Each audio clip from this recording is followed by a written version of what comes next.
Want to be happy? Build a life, not just a business. Hey, it's Evan Carmichael, and this channel was created to help you overcome the #1 challenge that is holding you back, a lack of belief in yourself. You watch these videos because you know there's something more inside you too. You've got Michael Jordan level genius at something. So today, let's live your best belief life and get some incredible motivation from the one and only Lisa Nichols. Enjoy. I was hungry. I was hungry. People often want to call me the exception. Like, oh my God, you're the exception. No, I'm not the exception. I'm an average, ordinary woman who chose every day to make one more extraordinary decision. I'm an average, ordinary mom who said, I want to drastically transform my son's future. That he deserves to have every option that every other child would have, irregardless of what he was born into. I just was crazy enough to believe that. That it doesn't matter the color of my skin, doesn't matter my religious background, doesn't matter my origin, it doesn't matter my mom's bank account and my dad's bank account when I was born. None of that means my future. That's just the circumstance that I came from. That's not what defines my future. I just believe that. Not a lot validated it, but faith is believing in the unseen anyway. So I had enough faith to go, I know like I know, like I know, like I know. I don't necessarily have to see it yet. Christy talked about affirmations. Abundant thinkers understand the power of I am. Anything after the word I am is true to your unconscious mind, Michael. Anything. Anything after I am. Anything. Anything after I am. Even if you know it's not true, your conscious mind will believe it. Anything after I am. So the use of affirmations is very intentional and very consistent. I was diagnosed as clinically depressed in 2001. 1998, I'm sorry. I was diagnosed as clinically depressed. It didn't make sense. I had been in a relationship, I was engaged to get married, and my fiance, who I did not know at the time, was bipolar. And he'd stopped taking his medicines and under the belief system that love can cure anything. And so I ended up being picked up and thrown 3 feet across the room. And I ended up being choked until I passed out. And once I got out of that relationship, I just was different. It was different. So my mom insisted that I go to the doctor. I went to the doctor, and I sat on the table, and she checked me and talked to me and came back in with a prescription. And she said, Lisa, you're clinically depressed. And I felt like I heard Charlie Brown's parents talking, like, wah, wah. Want. Clinically depressed, at least that'll make sense in that same sentence. And she handed me a prescription, and I read the prescription. It had my name on it, and it said Prozac. And I thought, that don't make sense. Lisa Nichols, that don't make sense. And I said, do you mean I'm sad? She said, very, very sad. I said, can I try something? And I'm not recommending you guys, if you're on medication, you stop taking your meds. Please don't do that. I asked my doctor. She agreed. I said, do you mind if I try something before I take this? She goes, yes, but I need to see you back in 30 days. If you're in the same condition, I need us to try this medicine. I said, okay, I can do that. So I went home, and every day I got in the mirror, and I drilled, I am, every day. Because I realized I had forgotten who I was. Yes. I just forgot. And it was okay to forget. I just forgot. So every day for 25 minutes, I just went over the I ams. Every day, I am. And then I paralleled that with I forgive you for. Then I paralleled that with I commit to you, Lisa. Every single day. I went back in 30 days, and I'm talking to her, and I'm on fire. She's just looking at me. And I'm just talking. She twisted her head again, and I'm just talking. She says, wait, I got to stop you. I said, what? She goes, what are you taking, and can I have some? I was like, I'm taking some of me. And so the power of I am can pull you through the darkest moment, the power of I am. When you want to learn how to trust your intuition more, I say, and this is me and my walk and my belief system, that your intuition is your internal GPS system, your internal God placement system. It's that whisper, and sometimes it's that scream that tells you to leap or to be still. Your intuition is a combination of spirit, emotion, and logic. And it's guiding you And so often we don't hear our intuition. Why don't we hear it? Because we're having too much chatter in our head. Like the chatter in our head, doubt, worry, judgment. Oh my God, judgment or fear of other people's perception of you. So your intuition is saying, I love to dance, I want to sing. Your intuition is saying, we can have a great time. Your intuition is saying, I want love. Your intuition is saying, gosh, let's go take that chance on that writing that book, or let's take that chance on starting that business. And then your chatter comes in. No, what if I fail? So let me explain this to you. Your mind, your brain is designed to keep you safe. It's designed, and it only has the ability to go back in time in the mental file cabinet and look at the last time you tried something like this, and it may not have been good, or it may have ended in some dangerous situations where people could judge you, and your brain is designed to protect you. That's it. Your brain's designed to protect you. It's logical. Your intuition is that spark of passion. It's that spark of desire. It's that spark of love. It's that spark of pull me forward. It's that little bit of radical. It's that lot of bit of I want to leave my fingerprint on this planet. Your brain isn't designed to have those same ideas now. Now, your intuition can kick the brain in, and the brain can start thinking of ways too, but the intuition is where it's going to start. It's in your gut. It's why when you feel something, you kind of go here. You don't go, oh, I feel so special. You don't say, I feel special here. You say, I feel it here. I feel it here. And so your job is not to turn down the doubt. Your job is to turn up the passion. It's to turn up the faith. It's to turn up the possibility. Now, still make well thought out plans. I always say the best plan is the plan made. I don't care if you have to upgrade it, you have to modify it, but if you fail to plan, then you've planned to fail. So every dream, every passion, every desire, follow it with a plan, because that's where your brain gets excited. Your brain goes, yeah, we got a plan now. Now you can believe yourself. See, you set big goals and dreams and you have desires, and then you don't achieve it, but you don't achieve it because you didn't set the plan in place. You didn't do the details, and then you stop believing you could do it. And then you do the biggest tragedy. You stop dreaming. You stop hoping. You stop stretching yourself. You stop listening to your GPS, your God placement system that says you've been put here on a divine assignment. And your assignment may change over years. Guess what? Your assignment you had 15 years ago may be very different from the assignment on your life today. Your job is to turn down the volume in your head. The volume of judgment, the volume of fear, the volume of worry, the volume of perfection. Turn down the volume in your head and turn up the volume in your intuition, in your solar plex, in that God placement system, in that heart space. Turn up the volume in that place that just says, what do I want? What? Ask yourself this tonight, today, tomorrow. What feels good to my soul? And then be still and be quiet. Also, if you want to have more self-belief and more self-confidence, I have designed a free training program just for you, where every day for the next 254 days, I'll send you an email with an unlisted video to help you boost your confidence. The science says it can take up to 254 days of consecutive action to build a habit. And so I want you to build the habit of self-belief and self-confidence. It's 100% free. The link to join is in the description below. We validate who we are by what we're doing for other people. So many times I get the question, how do I prevent failure? And I'd love for you to spend that same energy going, how could I ensure that I soar? Cognitive dissonance is when you have literally thought about a version of yourself that you're not currently living right now. To me, this is the road to true freedom.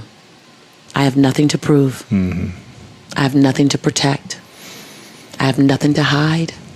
And I have nothing to defend. That your perception of me after I tell my truth is actually none of my business. My perception of me, that I go to bed as whole and complete as I woke up. Before I check how many likes I have on Facebook, that I like me first. And every other like is bonus. There you go. Like it. That was a long road to get to. Long road. Sure. Long road. There's so much value in what you unlearn. Sometimes the best thing you can do is unlearn some things. We're always going after learning something new because we're information junkies, because we have all these forms of information coming at us on the internet, coming at us in books, coming at us on the radio, coming at us in television, that we want to learn. But sometimes your biggest breakthrough is in what you unlearn. And then you relearn. Sometimes you have to disrupt your soil, pull your soil up, take that dry dirt that's been planted for years. I know, I've just been knowing this for years. This is what my mother taught me. This is what we've always known. You have to disrupt that soil in order to plant a new seed to grow a new fruit. Yeah? You guys got that? And so I came very comfortably to disrupt your soil. Like, that's what I came for, to disrupt your soil. Not to necessarily keep you comfortable in what you know. Stay comfortable in that. I want to disrupt you in some things that are new awareness to go, oh, wait, hold on. Or new awareness about what you've been doing based on what you've known forever that doesn't fit your future anymore. Because I can guarantee you, every single one of us who wants something different than what we're getting, we're doing something unconsciously from old patterns that doesn't even serve our future. That's when the tongue in your mouth and the tongue in your shoe are going in two totally different directions. And your job is to align them up so that you can move forward in a powerful way. Every single thing you touch is impacted by your story. As an attorney, as a teacher, as an architect, there's not one line of business that you can be in that a story, and a great story, won't elevate your outcome. Every single line of business, every single line of service that you're connected to will be impacted and ideally elevated by the level in which you're willing to tell and share your story. So let me give you some guidelines, some parameters, what I like to call the bumper rails, as if you're going bowling. You know, when I go bowling, I ask them to put the little bumper rails down so I can my ball can get down the lane. So let me set up some bumper rails for you so that you understand what makes a great story. So one is the willingness to take risk. Most people, Vishen, when they're telling a story, they don't want to take a risk. So the story has its limits on how high it'll go or how deep it'll go. And when you have that, then you're really not at that part that's going to touch my soul. So being willing to take a risk, being clear and concise with your stories. A great story is a show me story, not a tell me story. Now, this is the distinction that's the game changer for most. Most people are telling a story. They say, so let me just share with you a little bit of my story, and I'll tell you and then I'll show you. So as I was building my life, there was a time in my life that was very difficult. It was very challenging. True story. Very difficult, very challenging, very uncomfortable. I didn't have a lot of money. I didn't have a lot of hope, and things just looked dismal. At some point, I had to turn my life around. At some point, I made the decision that life had to get better. I'm telling you that. It's decent. You learn about me. Then if I were to show you that story, I would say 6 days a week, I had to eat beanies and weenies. I had to find money in the crevices and the corners of my couch so that I can get my son milk. There were times when my heart would beat fast just at what am I going to have tomorrow? At some point, I got sick and tired of my own story. Is this going to be my future? No, I can't handle it. Notice the difference in that second story. Wow. I completely see that. I just painted a picture. Same story. Mm-hmm. Now, the second one, when you show a story, it's going to require more of you. It's going to require you to find the colors. What were you thinking? What were you experiencing? What was going on in your head? Instead of telling me you look for money, turn and point. Now, this is anywhere. This is anywhere you are doing anything. I promise you, you become a great storyteller and you will captivate your audience no matter what you're doing. I've captivated investors. I've captivated students. I've captivated educators because I was willing to show the story. I call it unpacking the story, Vishen. Being willing to tell me, what were you thinking? What were you feeling? What were you seeing? Think about a story as an oral movie. And so in an oral movie, think when you're looking at a movie, the first thing they do is they identify what state of time it is. Is it futuristic? Is it in the now? Was it back in the day? You notice that based on what people are wearing, how they're talking. So paint that picture for me. Take me to that environment. Set the backdrop up for me. Show me what you're going through. Instead of saying I was angry, You can tell me you were angry, but when you say the hair on the back of my neck was standing up, I felt the fumes exiting my nose. I thought that my chest was going to pop and I was going to say something that I'd regret forever. Ooh, you just showed me you were angry. Take that extra time to unpack it. Why will most people not do that? Because it requires a level of vulnerability that we're not willing to share. Myth number 2 is that abundance is singularly focused on possessions and money. Right? It's all about what you drive, what you live in, how much money you make. When in fact, this couldn't be further from the truth. Wealth is possessions and money. Abundance is a 360 experience. Abundance is a 360 experience. True abundance is your health, because if you don't have great health, life does not feel good. Abundance is relationship, and at the end of your life, literally, you will measure the quality of your life by the quality of the relationships you had. All the other stuff will fall away. That promotion you're thinking about, you're wondering about that raise, it will fall away in the area of importance when you get to the end of your life. You will begin to look at the quality of your relationships. How are your children relating to you? How are your siblings relating to you? Do you have love in your life? You literally will start looking at relationships at a higher level as you get older. So when you mind them now, you take care of them. And I know that for a fact. I have a friend who's worth $14 billion. Billion with a B. He was just partying at my house all night long, wouldn't leave, 4 a.m, go home. And he flew in from Canada to go to my New Year's party because he loves my family connection. And he doesn't have one. He is financially wealthy. He's relationship broke. Does that make sense? Abundance is a 360 experience. It's about relationships. It's about health. It's about your spiritual groundedness. That doesn't mean you have a religious origin. It's about, can you release? Can you forgive? Can you let go? Can you be still? Do you meditate? Do you have time with yourself? That has a lot to do with the quality of your life. We spend so much time and energy trying to prevent ourselves from falling. We spend so much energy trying to prevent a failure. We spend so much energy making sure we're safe. And if we spent 70% of that energy exploring how we can soar, exploring how we can play bigger, exploring how we can make memories that we absolutely will be excited to tell when we're 85 years old sitting in our favorite rocking chair. If we spent 40%, 50% of that same energy, how would our lives look differently? I'm not saying be reckless. I'm not saying do it without a plan. What I am saying is so many times I get the question, how do I prevent failure? And I'd love for you to spend that same energy going, how could I ensure that I soar? How can I ensure that I live the life that I want to tell people about? That I write the story that's going to be really, really good to read. So number 1 is shift your energy on what you want to create versus what you want to prevent. Because energy grows where energy goes. If you've looked at several episodes, you've probably heard me say that before. Not because I've run out of content, but because I want to keep saying it. Because repetition is not the mother and father of learning. Repetition is the mother, father, sister, brother, aunt, and uncle, and second cousin of learning. So I'm going to keep telling you this, that energy grows where energy goes. So while we want to mitigate and reduce our risk of falling, reduce our risk of failure, we want to spend our dominant energy on creating possibility and what we want to run toward. Now, I say that from lessons learned, not just as a teacher, but because for many years in the early part of my career, unbeknownst to me, unconsciously, I wasn't running toward possibility. I was trying to outrun $11.42 in the bank like I had in 1994.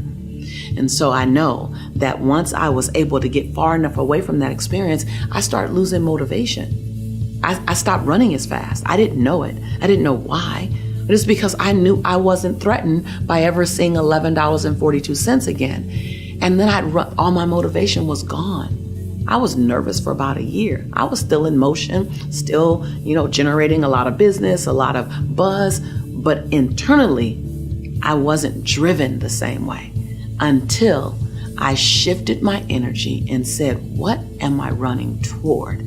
The first answer was, I don't know, because I've been trying to outrun something so long that I wasn't looking forward, really looking for, like horizon for, like up for it. I may have been looking at the next goal for it, the next target for it, but I wasn't looking at horizon, something so big, it would take me 10 years to get there. It would take me 15 years to get there. And so number one, let's create a big, bodacious, like yummy, in 5 years, I want to be here. In 10 years, I want to have this. Let's create something to run toward that makes your knees knock a bit and it stretches you. It doesn't stress you. It stretches you. I run into so many people all around the world who are living this duality. One, I want more, but two, I don't want to disrupt what I have. And the challenge is, in order for you to have a breakthrough to the next level, your standard, your average, and your ordinary has to be disrupted. People say, oh, Lisa, how do I do this? And I go, do this, this, this, and this. I give you the steps. And the next thing they say is, that's so hard. I'm sorry. Did you think your breathtaking life would come on a merry-go-round? Did you think you're gonna do the swings and get there? You're gonna sweat. So get up, ready to sweat. Get up, ready to forgive the perceivingly unforgivable. Get up, ready to take the higher road even when the smallness in you wants to get engaged. Avoid the fight because the fight keeps you in the little you when you're committed to being the bigger version of yourself. Yeah, you're gonna have to say some things you never said and do some things you've never done so you can meet the man, the woman you've always known yourself to be. This whole piece in my book, Abundance Now, I wrote it a while ago, and it's amazing in terms of just talking about and breaking down what's the difference between a macro win and a micro win. And a micro win is that smaller goal that's you can see, it's attainable, you get that instant result. And most people are chasing the macro win all the time, and they're not looking at all the micro wins that they can feel really good about to get them to that macro result. Because if you create 5, 7, 8, 10 micro wins, guess what? Now you're in a rhythm. Now you're building some consistency. Now you like the way it feels. And then before you know it, you look up and go, whoa, there's that macro win, that huge goal that I thought was 100 miles away. It wasn't 100 miles away. It was 7, 8, 11 micro wins away. Success is personally defined by everyone. And as you're creating success, create holistic success. My biggest successes are the things that people don't even see. It's the fact that my 14-year-old son calls me his best friend to his friends. That's bigger than any book deal that you can give me. That's bigger than sitting across from Larry King or beside Oprah, that my 14-year-old son calls me his best friend. Creating holistic success is really important. Let me tell you, in order to have something different, you are going to have to do something different. In order to have something more, you have to do something you haven't done yet. I had to say the things I didn't want to say, do the things I didn't feel like doing to have the life I know I wanted. Period. And all I did was give instructions for here, do this bite size, do this bite size, do this bite size. Bite size, digestible, palatable pieces of what you can do. Does that sound good, you guys? And when you look up, and you don't have to have a magnificent change over 12 months, have a small change over 30 days, and then a small change over 30 days, your breakthrough will come in needlepoint moves. And you'll look up in 5 years and not recognize your life. When you look at prioritizing, it really lives in, and I'm gonna say this word, and you're probably not gonna wanna hear it, but when I tell you it's a game changer, when you master, and just for now, begin to operate inside of time management. I used to resist time management because I'm a free spirit / people will call me a rebel back in the day, meaning I didn't wanna be controlled. I'm a butterfly. I wanted to soar. I wanted to be free. Well, the reality is that when you manage your time more effectively, you actually create more freedom. That was a huge aha for me. Somebody's gonna BOL right now, like breakthrough out loud. Because when you time manage, meaning, I'm gonna use better blocks of my time. Let me give you some examples for that. I'm gonna use better blocks of my time, meaning I'm only gonna go in my email 3 times a day. I go on my email about 9:30, between 9:20 and 9:40, I go on my email. I stay in my email for 30 minutes. I'll go back in my email about 3 o'clock in the afternoon. I stay in my email again for about 30 minutes. I go back on my email one more time at 6 p.m. I stay in for about 30 minutes. That's it. I don't go in 19 times. I don't go in 20 times, because 3 times a day gives me adequate time to see what's in there, see what's new, and act appropriately. Otherwise, it's throwing me off. I time block my day, about 90 minutes each time block to do a task. Even if a task only takes me 30 minutes, I time block 90 minutes because I get distracted. But when you time block your day and then you schedule each day, not every day looks the same. I have a time block for everything I need to do for 7 days out the week. Can you believe that in that time, I got more things done? You have to become comfortable with your no. My grandmother says, baby, she starts every sentence with baby. Baby, if you want your yes to have more value, you need to learn how to exercise your no. See, your yes might not have its value anymore. Why? Because you give it away too much. You give it to too many people. You give it away too often. You're always overcommitting, and then you feel drained and frustrated, and you don't have gratitude in your heart because you're overcommitted. Well, that all started with a yes that should have been a no, or should have been a I'd love to, but not now. And so number one is more effective time management that has your agenda in it, that has your priorities in it.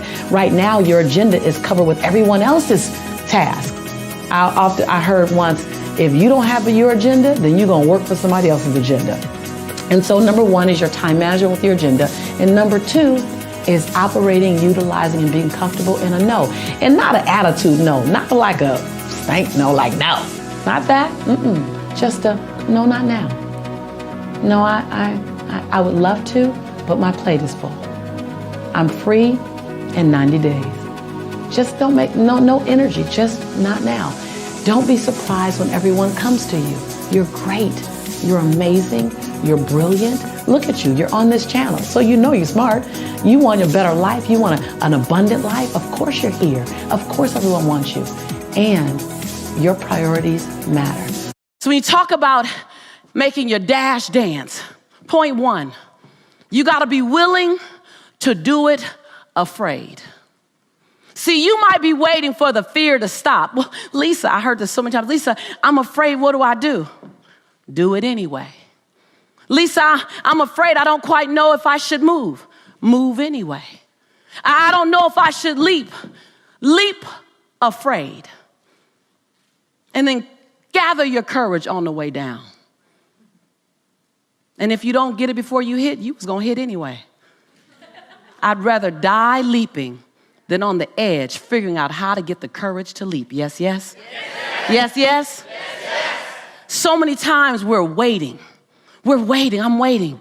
I'm waiting to get something right. I see your hands going up. You guys know if it's your truth, you can raise your hand just like we did on day 0. You're just kind of waiting. You're waiting to get everything in order.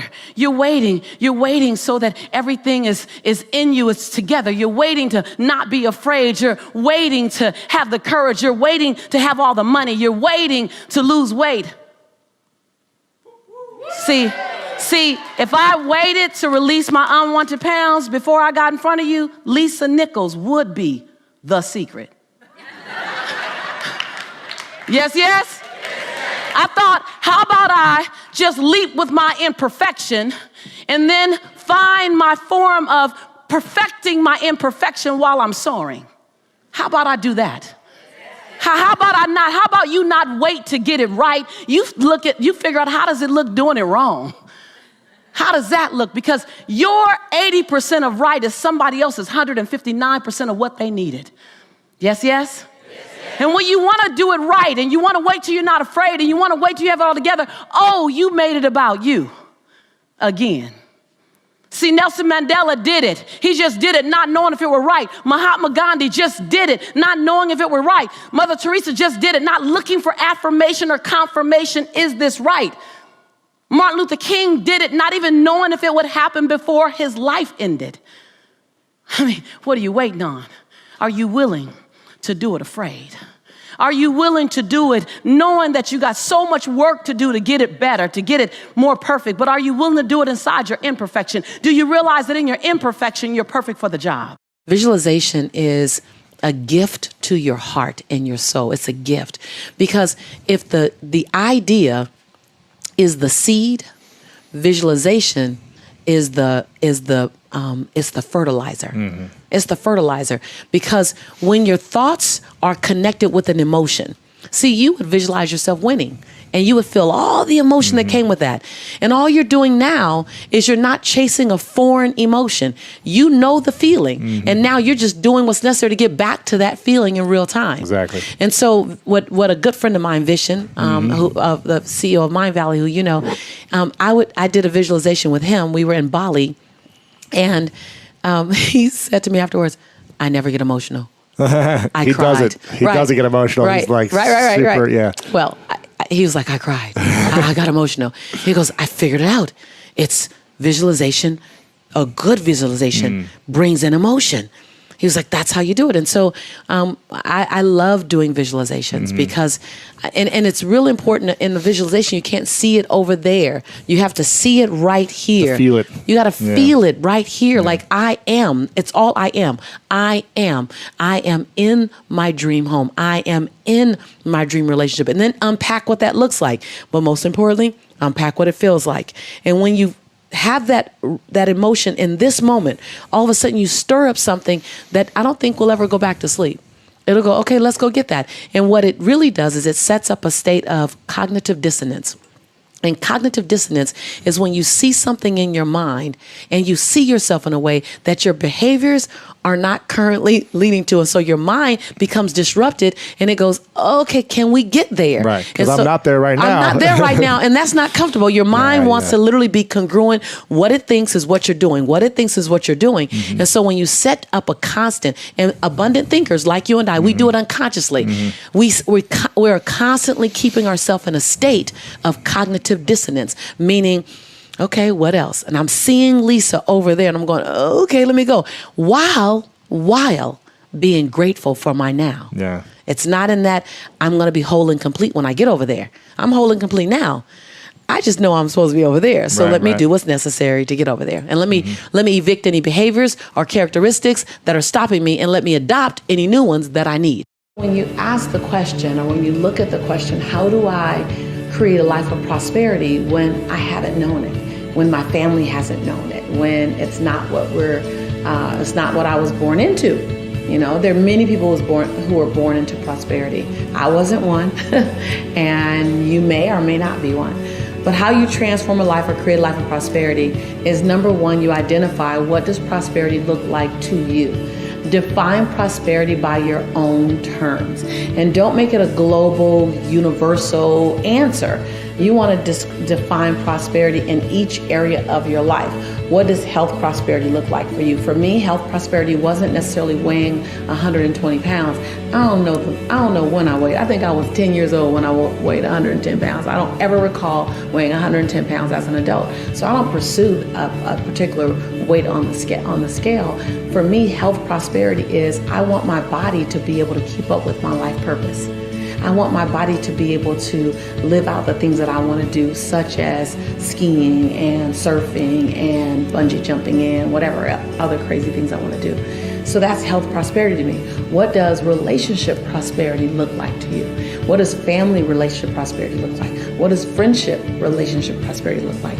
What does romantic relationship? I know that sounds like it's really detailed, but you cannot hit a moving target. You won't ever hit a moving target. So the more detail you get, the more the target slows down and you hit it. So first, define what does prosperity look like for you in each area of your life that matters. If that area of your life isn't important, don't define prosperity there, because you don't even have a desire to have prosperity in that area, because that's not important to you. So every area in your life that's important, first tell us what the target is. What's the target? And that's prosperity. Now, you have to know that you're going to outgrow that prosperity in 2 years, 4 years, 5 years, and then you'll set another target in the area of prosperity. The things that I wanted 10 years ago are way too small for me now. The things I wanted 5 years ago, I've totally outgrown. So you're constantly resetting this target. The second thing you want to do is you want to find a buy-win date. We never put a buy-win date. We rarely put a buy-win date on the calendar. And because we don't put a buy-win date on the calendar, we think someday and one day. Well, if you can't circle someday and one day on the calendar, then you can pretty much bet it doesn't exist. How many times were you looking for a goal and you said one day, and that one day is still on its way? Listen, put a date on the calendar. I know the things that I'm doing 18 months from now. I know what I want to have done in Q2 of next year, because I said by June 30th on this date I want to have this done. So what it does is it doesn't require me to do anything now because I'm busy with something else, but I do know that I want that to happen. A buy-win date jumps you into action. The third thing, how do you create prosperity? After you've set the goal clearly, after you put a date on the calendar, grab someone that's going to hold you accountable to the thing that you say you want. Now, there are many other things to do in the middle, but these are some of the anchors that will allow you to really get there. One, you want to make sure you understand what it is. Number two, you want to make sure you understand by when do you want that thing to occur in your life. And oh, by the way, be kind to yourself. Most of the time, the majority of time we set a goal, the place that we fail ourselves every time is that not the goal doesn't fail us, but the unrealistic buy-win date. I've done it 1,000 times. I want to lose 30 pounds. I give myself 30 days. Well, I probably could, but man, I got other life. I haven't given any thought to all the other things happening in my life. So be kind to yourself with your buy-win days, but don't be lackadaisical and don't be ambiguous with someday or one day. Give yourself a date. Then the third thing is get someone that's not afraid of you. Get someone that's playing as big or bigger than you to hold you accountable to not only getting there, not only those goals, but how are you going to get there and what are the incremental milestones that you're going to show on your way there. So I'm not just focused on the end date. I want to know what are the incremental milestones. What lets me know I'm on the right track. It's like whenever someone's giving me directions, I don't care if I have GPS or not. I go, listen, what should I see? Should I see a Starbucks? Should I see a McDonald's? Should I see a Jumbo Juice? What should I see on my way there? Because I want to know that I'm on the right path. And you want to do that. You want to create milestones to let you know you're on the right path. Accountability communities, buy-win dates, and clarity. Those are the beginning steps of changing and transforming your life into a place of prosperity. But if that's step number one, if that's 1, 2, 3, and 4, then please know that 0 is mining your mindset. Because first you have to actually believe that you can have it. That will take some work at times. What you believed you can have 5 years ago, been there, done that. What you should be believing you can have 10 years from now, you might require a little work, a little stretching. So step 0 is mindset, always mindset. Then 1, 2, 3, 4, and 5 are the action steps that I told you. Remember, this show is not a monologue. No. This show is a dialogue. This is a conversation between you and I. I know that sounds like it's really detailed, but you cannot hit a moving target. You won't ever hit a moving target. So the more detail you get, the more the target slows down and you hit it. When we talk about living our quest, I think that living my quest, really, if I look at it on a daily basis, it's finding my own voice.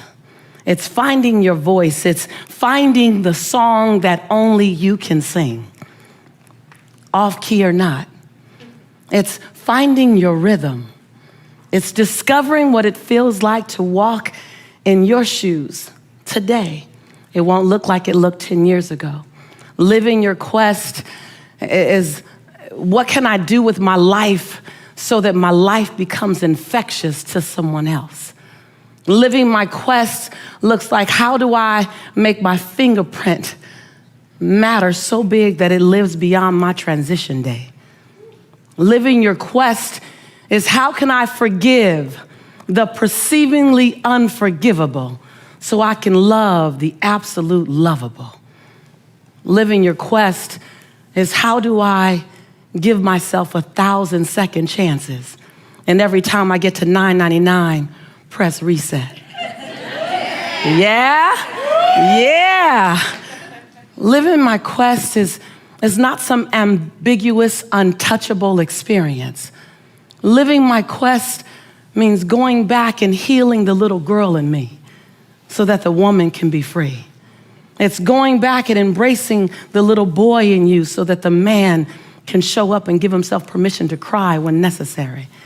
Living your quest is not something that you can't touch. It's not something that requires a stage or lights or cameras. Living your quest is being complete and content with who you are in the dark of the night. So who you are in the middle of the day is all right. Living your quest is as simple as it is complex. Living your quest is about giving yourself permission, say permission, on a daily basis to become the next best version of yourself. Living your quest is not holding yourself hostage to old decisions, not holding yourself hostage to shame, blame, guilt, regret, and anger. Living your quest is about recognizing that every day I can be reborn to my possibility. See, living your quest is as internal and personal as it is public. Living your quest is about recognizing that you have brilliance in you and not being willing to dim your light one more day. Living your quest means not being afraid of the genius in you, even though you have doubt. Living your quest is recognizing that you get to sing your song off tune, that you can get to live in perfection while you master imperfection. You know, I love the phrase willpower. But willpower isn't something you conjure up. Willpower isn't something you drink. Willpower isn't something you download from Google. What you're talking about is how do I make the choices that are in alignment with my highest purpose and my highest vision for myself. That's what you really want to ask. See, your life is a physical manifestation of the choices that you made up until this moment. I'm gonna say that again because that gets a little deep. And that can go over some people's head. That can hit you sometimes right between the eyes, and you gotta hear it a second time. So here it goes. Your life, right now, as it exists today, your finances, your weight, your relationships, your career, your self-esteem, your self-image, your spiritual awareness, all of that is a result of the choices that you've made up until this moment. Big and small. And just so you know, your life, the way it appears today, is not a result of a few big choices. Even though that's the thing that we look back on, we go, I shouldn't have moved out of the state. I shouldn't have got into that relationship. I shouldn't have. We look at the big things. Well, I'm here to disrupt that mindset a bit. Your life experience right now is not so much a result of your big choices, while those impact you. It's really a result of a bunch of small little choices made consistently over a long period of time. Because those are the habits and the behaviors that you've gotten into. So we can talk about willpower and how do I build willpower as if it's something that you can flex in the gym or something you can do crunches or abs or triceps and build, but it's not. The question you should ask, the answer you should be seeking is, what does it take to make my choices become in alignment with the life that I say I want to live? Now, when you say choices, it makes it really sobering, because even when you choose to sit down on yourself, it was a choice. So I ask you in this moment, what will it take you to decide to make the choice today? Don't even think about tomorrow, don't think about next week, but to make the choice today that's in alignment with your health goals. Make a choice today that's in alignment with your financial goals. It's the small things. It's the extra visit to Starbucks. It's the extra biscuit. It's the getting up early. It's 10 more crunches. It's doing squats every time you go to the bathroom. At least that's what I do. I do 10. I do 10 every time I go to the restroom. I'm already there. I'm just going to keep on going just because I want to stay in alignment with my goal. And my goal is to have a body that at least creates a double take or a triple take, maybe. I don't know. I wanted to create a body that is in alignment with my goal. I want to be able to go paintballing with my nephews and my son the way I just did recently. I want to be able to go jet skiing. So when I look at my life and my lifestyle that I want to maintain, it requires me to hike a little longer. It requires me to eat more vegetables and protein. It requires me, my choice of how I want to live requires my alignment in what I put in my body or how I stay active in my body. So when I date, I don't do dinner dates. I'm not interested in doing dinner dates. You want to date me? Let's go on a hike. Let's go skating, ice skating, roller skating. Let's go on a walk. I want active dates in my dating experience because that's in alignment with my life's purpose. So, what are you choosing? Let's not even look at willpower. Let's look at choices. Because choice is something you can control in every single moment. And the choice you made yesterday, if it wasn't in alignment with your greatest goal and your highest purpose, okay, yesterday's yesterday. Make a new choice today. You're not ever condemned or sentenced to making the same choice over and over and over again. Every day, every moment, you have a new opportunity to make a new choice. You know, as an entrepreneur, there's so many years where I worked the day away, the night away. But way beyond working the day and the night away, I worked memories away. I worked parts of my life away. I worked sacred moments away. I want to warn you. I want to warn you about working so hard to create an amazing future that you miss a million nows. So busy creating that future where your children or your family or your parents or your significant other will have everything they want. In the moment, you're robbing them from the one thing they need. Your time. I know that our intentions are good, and I say ours because I'm right there with you.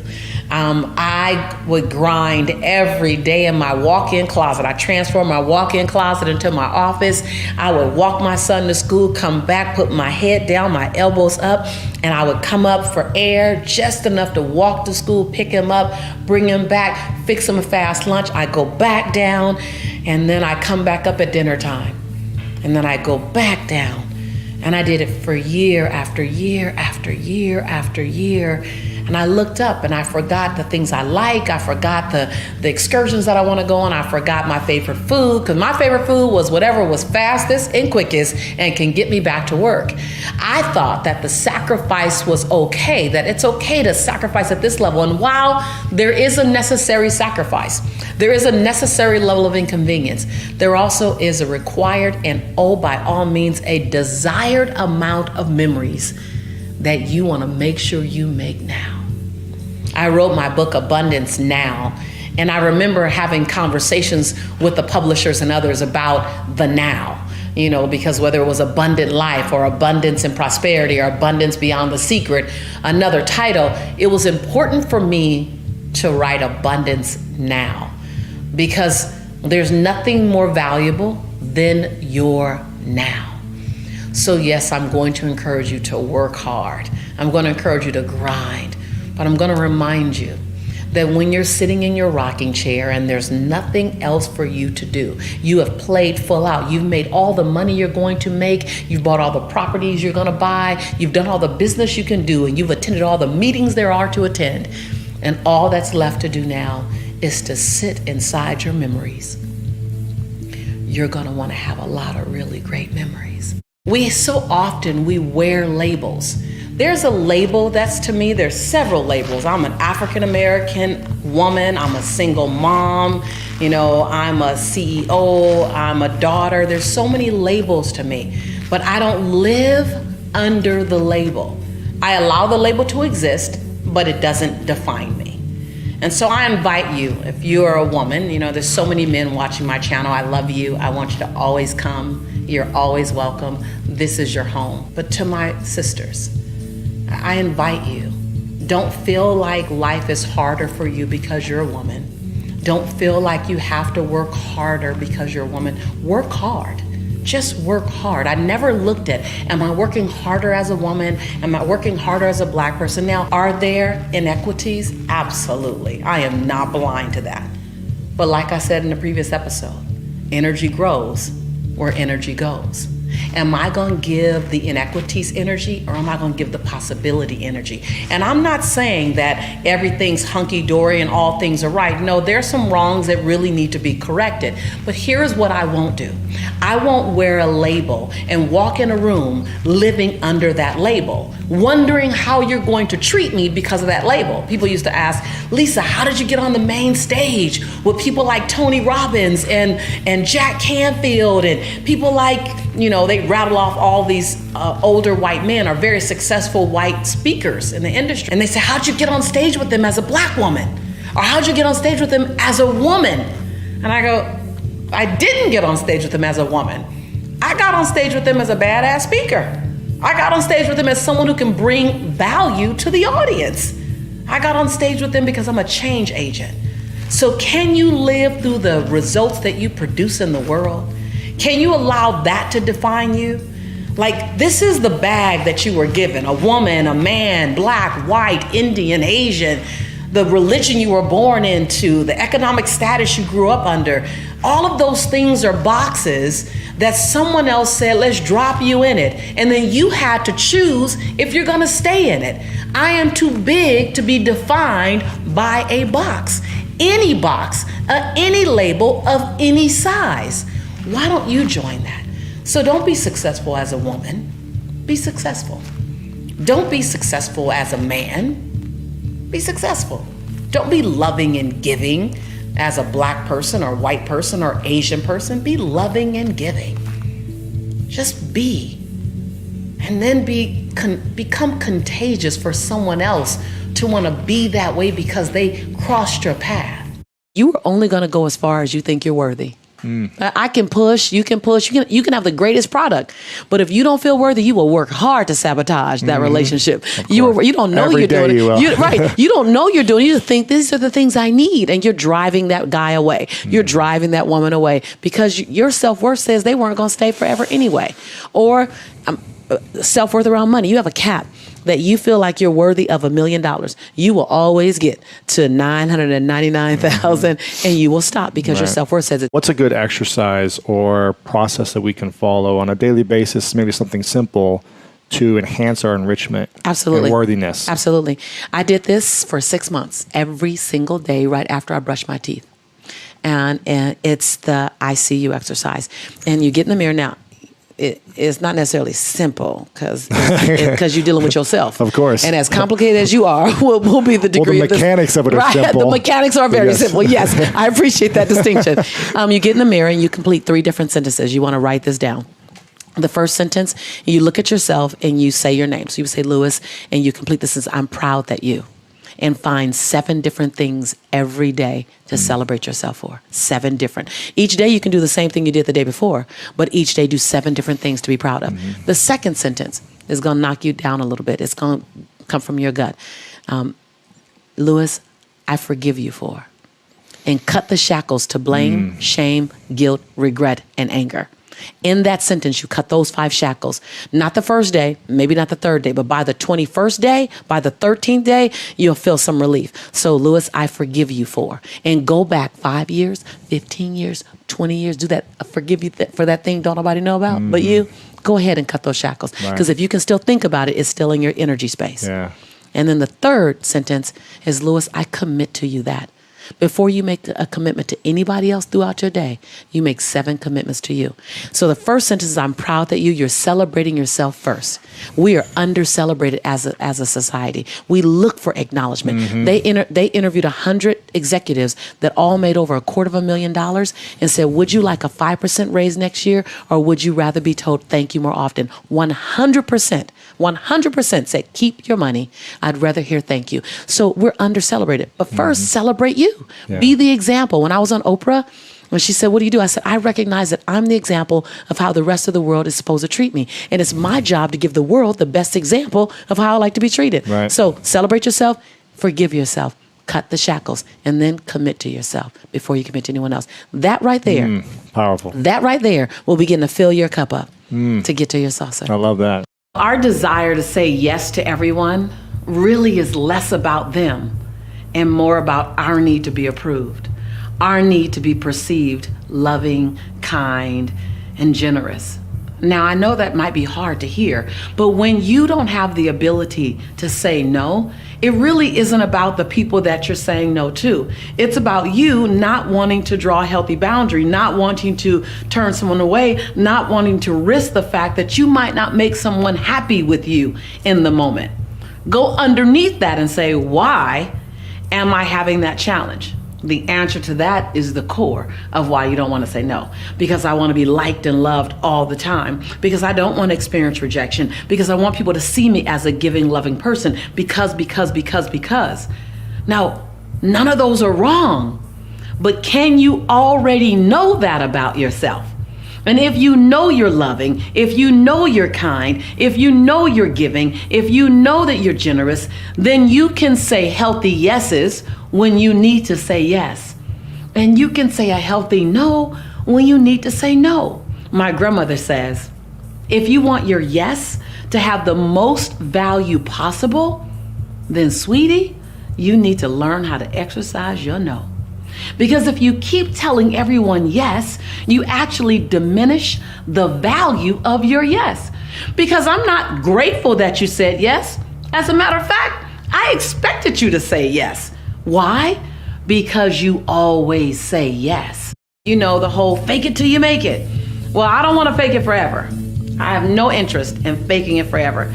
But I do want to play like I'm courageous enough until my courage appears. I want to pretend like I'm not afraid until I'm not afraid.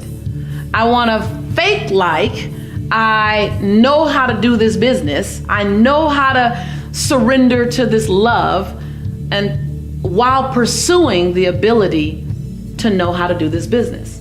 Pursue the understanding of knowing how to surrender to love. I don't think there's a place in your life that when you're playing bigger than you've played before, that you won't feel nervous, you won't feel a little afraid, and at times you won't have a sense of the imposter syndrome. What if you're not an imposter in the career you're in? You're not an imposter in the relationship. You're not an imposter in the entrepreneurial business. What if you're just learning?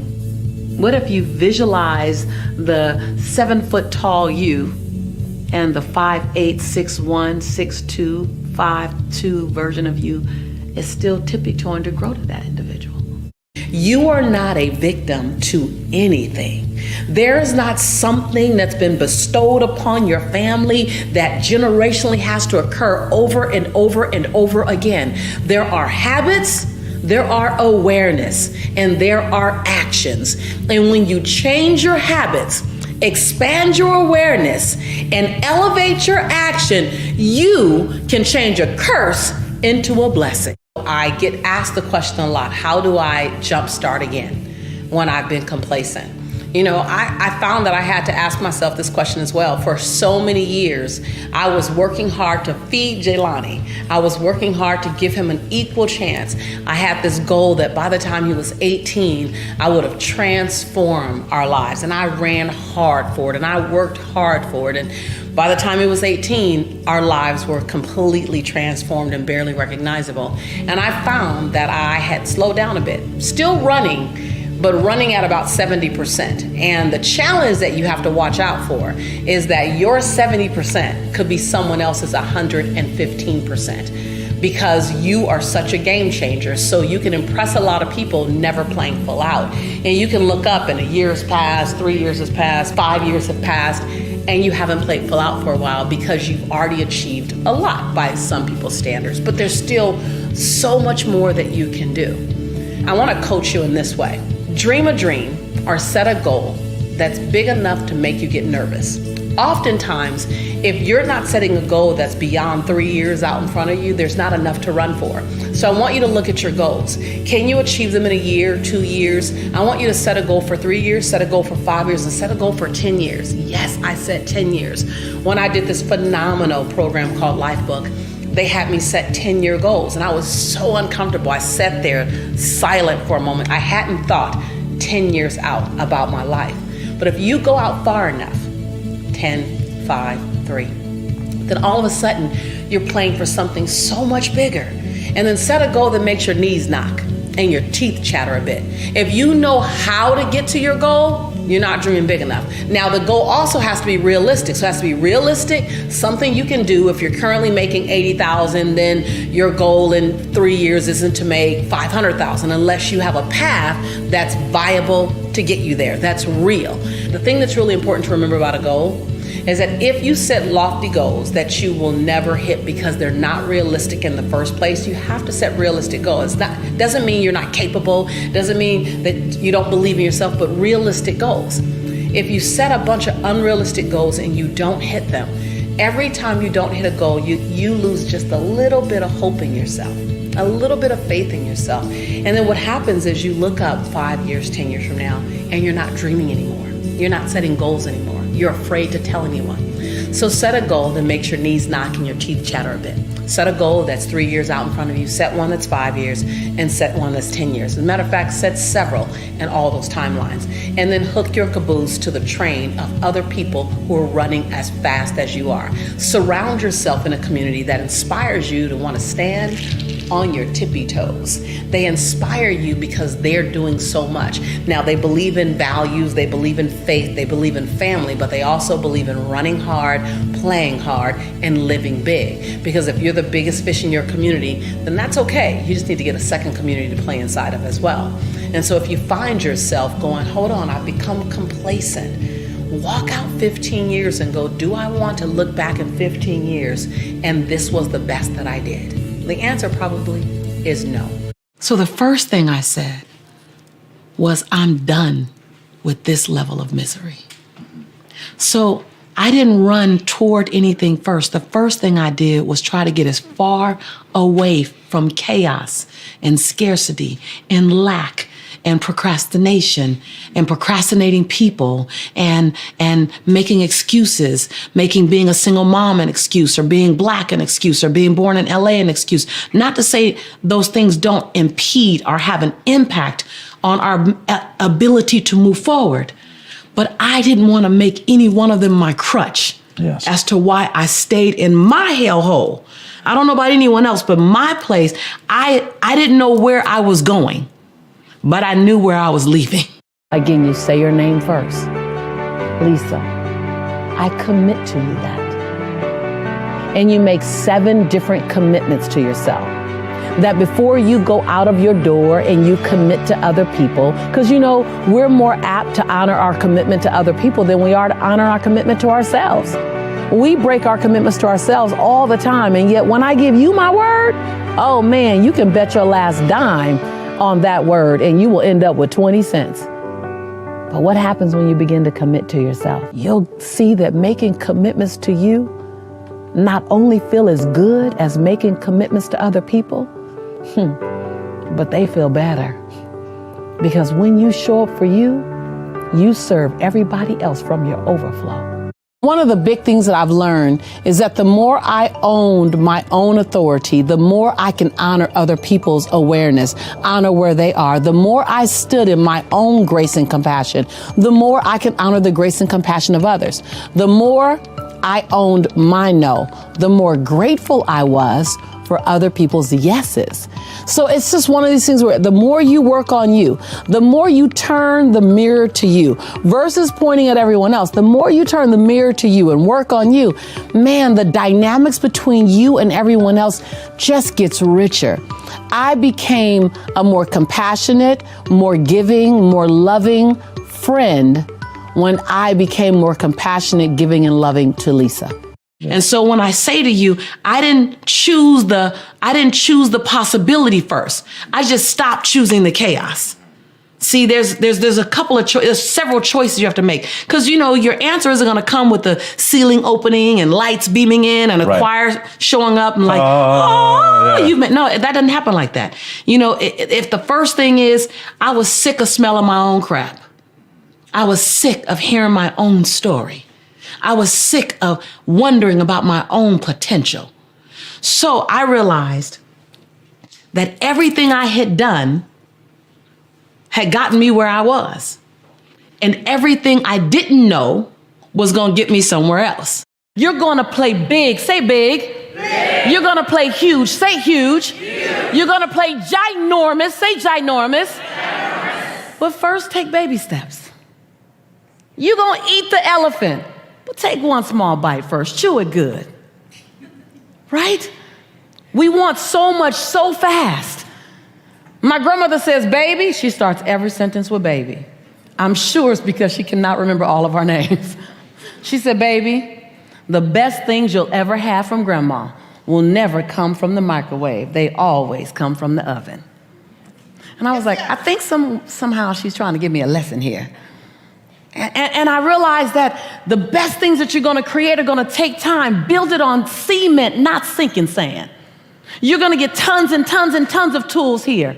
And you're going to want to fast forward. When you fast forward, you build it on plexiglass. You build it on styrofoam. You build it on wood. You want to build it on cement. Your dream is important enough to outlive you. Yes, yes? Yes, yes. And so I realized that you can't Google download resiliency. You can't Google download tenacity. You can't Google download forgiveness. There are some of the best qualities and characteristics that's going to take you a long way that you need to invest time in and energy in and intention in. You don't just get patience. I want patience. I'm waiting for patience. Somebody's going to piss you off tomorrow. And now you get to test if you have patience.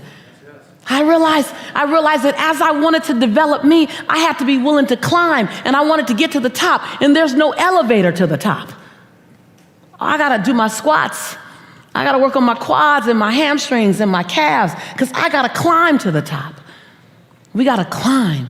Abundant thinkers keep themselves in a constant state of cognitive dissonance.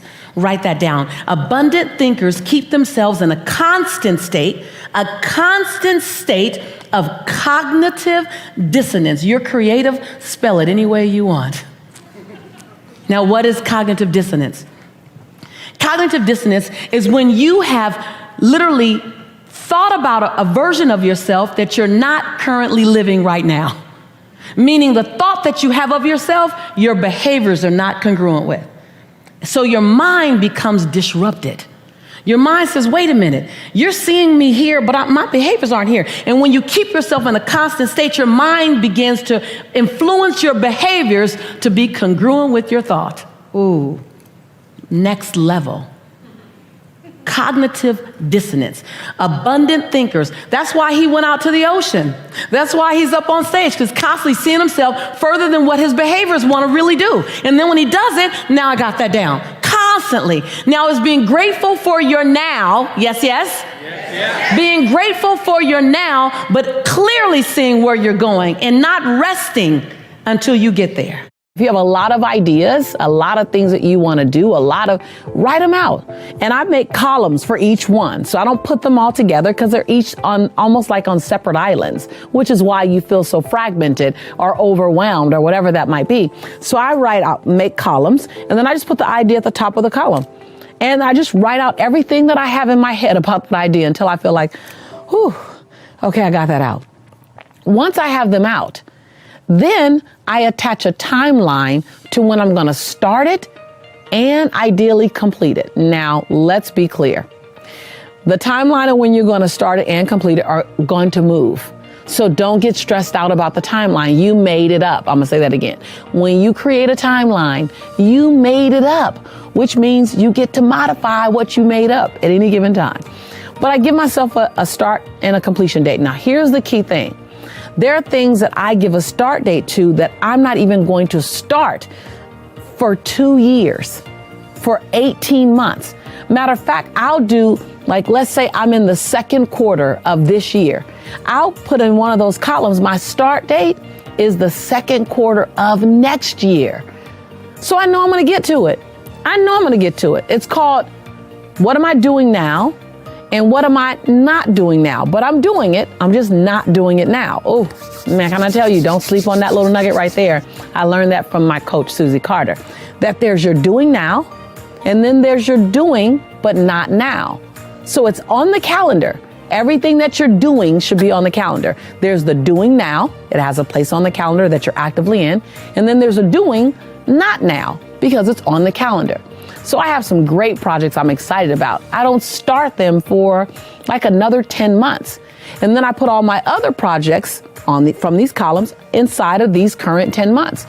And so now you are doing it because you have a start date, but you're not overwhelmed with it because it's not all vying for your space and your attention in the now.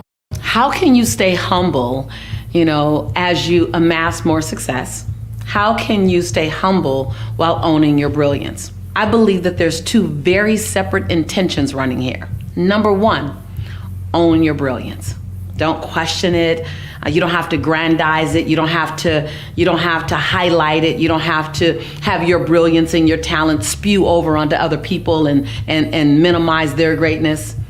When you live in your light, you don't have to promote it or diminish it. You simply live in it.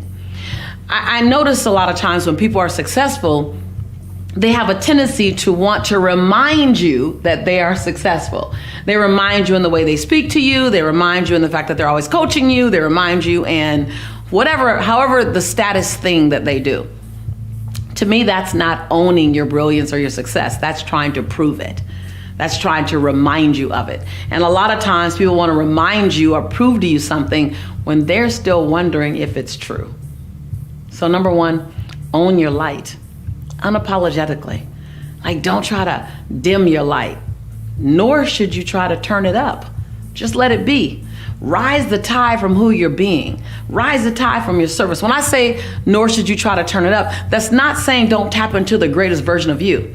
That means don't artificially try to turn it up so everyone in the room knows that you're great. You don't have to do that. You don't have to say it. You don't have to announce it. You don't have to try to remind me of it. Just be it. But by the same token, don't try to hide it. Practice active self-care. That means you're not talking about the spa that you want to go to. You're not talking about the nap that you need to take. You're not talking about the weekend you want to get away to. You're actually doing it. So I want you to take a moment to reflect and identify what rejuvenates you. Now, it's not always something huge, something big, something ginormous, but it's something that allows you to write this down, recalibrate your energy. What keeps your energy in calm? So many times we're working out of anxiety, need, or stress. Stress is the number one killer. It's the number one robber of life and joy. What do we do actively? What do you do actively that will rejuvenate you? What's available to you? I want you to write down a strategy about how and when you'll make time for self-care during this busy time. I start every day with 25 things that I'm grateful for. And all 25 things have to cost $25 or less. So I can be grateful for my car, grateful for my home. While I can be grateful during this exercise, I'm grateful for the time that I spent cooking in the kitchen with my son this weekend. I'm grateful for the walks that my grandmother takes me on. I used to say I take her on walks. Then I realized she was educating me, that she takes me on walks. I'm grateful for the fact that I still dance with my daddy. I'm grateful for the moments my nephew climbs in my bed so we can watch our latest, greatest movie together.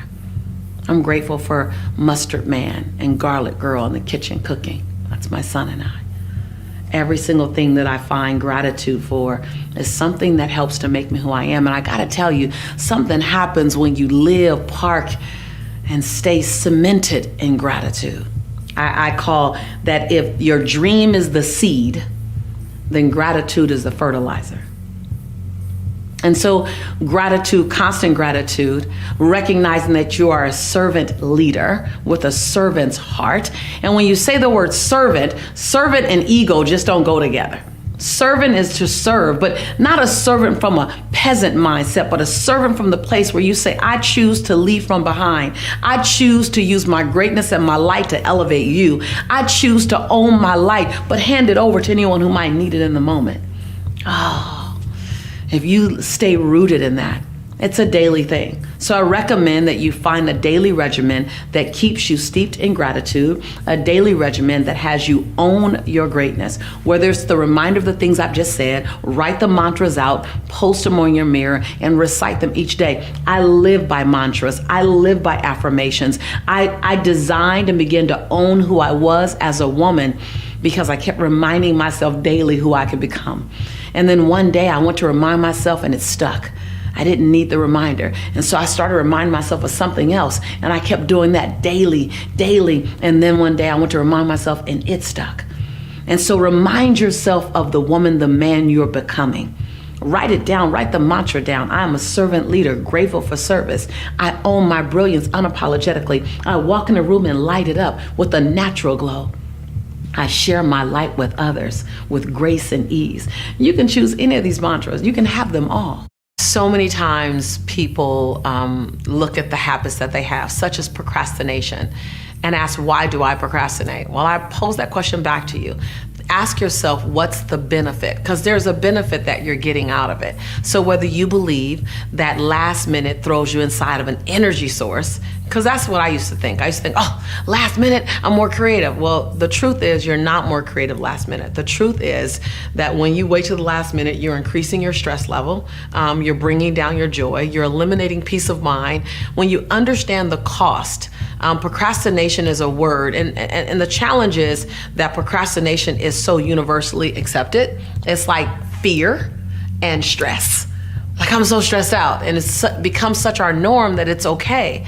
Well, ask yourself the question, what's the price that I pay? Because I believe any behavior that you don't want any longer, the way that the catalyst to change is recognizing the price. Because we're high producers, we can still get it done inside of procrastinating. We can still get it done. But if you ever take a moment to stop and ask yourself and answer, what's the cost of me procrastinating? And you can do that for everything, but we're focused on procrastination now. What's the cost of me procrastinating? Let's go down that list. When you procrastinate, it costs you clear organizational time because now you're rushing. When you procrastinate, it costs you peace of mind. When you procrastinate, you're now thrown in urgency. Urgency increases your stress. Urgency is known to increase your stress. If you live in urgency, you literally are 2-3 times more likely to have a heart attack, I hear. Not confirmed, but that's what I heard. So if you live in this space of urgency all the time because of a behavior that you can modify, think about it. How are we forward moving, upwardly mobile? How are we brilliant and operating in something we can control? There's so many things that you can't control. Procrastination is something that you can control. Patience is that thing that, all of us want, but we don't know how to get the patience to get it. It's that gift and that character that's only developed in the discomfort of the act of patience itself. I'm going to share a couple of stories with you because I have had more bouts with being impatient than anything. To the point now that I think one of the characters that's the most developed in me is the character of patience. I recognize that if not now, it will happen. But my now does not mean never. My now means when it's supposed to happen, and my job is to stay in action. I was sitting in the van on my way to a good friend's house. I was sitting in the van with many other teachers from The Secret way back in 2008.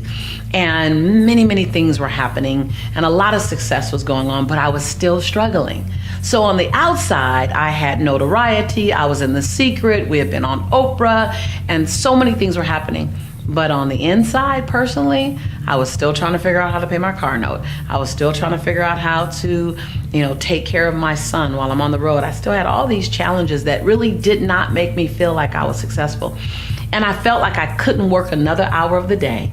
I couldn't put forth any more energy. I couldn't do anything else. And I've been doing it so long. I've been grinding so long. You might know what that looks like. I was sitting in the van on my way to John Gray's house. Men are from Mars, men are from Venus, a good friend of mine. And it was so many of us in the van. And I remember looking over at my friend, John Assaraf. And I said, John, why does it have to be so hard? Why is it taking so long? I feel like I've been at this forever and I don't see any results. I'm tired. I'm exhausted. I feel like I'm about to lose faith in this dream. And John turned to me and he said something that just shifted everything for me, and I hope it does the same for you. He looked at me and he said, Lisa, you cannot plant your seeds and reap your harvest in the same season. In that year when I was really broken, I was working at LA Unified School District. I was miserable. because I wasn't living in my dream. I was just doing a job. And then one day, I said, well, what do I need to do? I need to buy my freedom. That's what I need to do. I need to buy my freedom. Well, I don't know about buying my freedom. I don't know about having money saved up. My family didn't have money saved up. My mother used to tell me, oh, this money is burning my pocket. So I know two things about money. It's hot, and we can't keep it long. We'd always have 1 week where we had all the food in the refrigerator, and then 1 week where the refrigerator was empty. Right? Come on. Some of you guys know about that. To this day, I spend so much money on groceries. You guys, oh my God, it's like I'm feeding like a family of 10. Because I'm so afraid of anybody ever being in my house and being hungry. Right?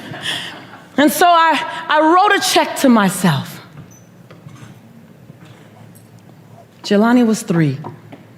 $110. I took it to the bank. Wells Fargo. I started a new account. The next check I wrote, $125. And just like the first check, I put in the memo line, funding my dream. I wasn't even clear what the dream was. But I knew there was something in my belly. Who in this room know you got something in your belly? There's something here. I'm not even clear about it. I don't know how clear you are, but I wasn't clear about it. But I knew there was a calling on my life greater than working for LA Unified School District. And no disrespect to LA Unified School District. It just wasn't my destiny. I wrote another check in 2 weeks, $146, funding my dream. Now I started mailing the checks in because I didn't want to see my balance. Because I didn't want to go shopping. Because you're going to repeat what you learned, right? Until you decide to not repeat what you learned. So I mailed the check in, and then I wrote another check. And I wrote another check. And every check I wrote, I made sure it was 5% more than the first check, the previous check. I sold my Altima. I had a car note. Sold my Altima, bought a clunker because it didn't have a car note. Now I can write a bigger check, funding my dream. I moved out of my 3-bedroom, 3-bath house and moved in, became a roommate with my friend who smoked. I put towels at the base of the door so the smoke wouldn't come through the door. I was willing to be inconvenienced, are you? Yes. I'm just saying, I'm just showing you the story the charge I just gave you. I stopped getting my hair done. That was when I started going natural. I stopped going out. I stopped going out dancing. I stopped going out to dinners. My family didn't know what was going on. They thought, oh my God, it was LA. She's on drugs, but she's not losing weight, so maybe not. I don't know what's going on. I kept writing bigger checks to myself. $900. $900. I mailed it to Wells Fargo, funding my dream. $1,100. Mailed it to Wells Fargo, funding my dream. I still wasn't clear what the dream was. I just knew I had one, and it was being born through me, and I needed to give it a chance. That's all I knew. You don't have to see 2,000 feet in front of you. Just see 200 and run to the 200. Yes. You don't have to see it all.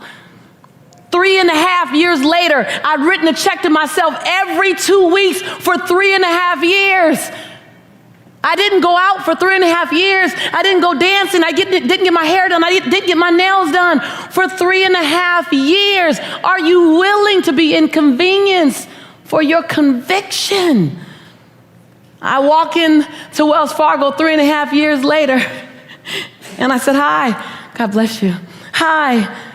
My name is Lisa Nichols. She goes, oh my God, you're the funding my dream lady. I was like, yeah, I guess I am. And all of a sudden, all the tellers came running around. The manager came, they're like, oh my God, okay, oh my God, we have been wondering. We all got the same question. Y'all know what the question is, right? What's your dream? I was like, I'm not sure. But I know that it includes inspiring people, having people believe in themselves again, teaching them how to get back up when they've been knocked down, having them be willing to give themselves 1,000 second chances. And every time they get to 999, press reset. I'm not sure what it's going to look like, but it's just gonna help people. I said, I came to check my balance. I've been writing a few checks to you guys. They say, yes, you've been writing a lot.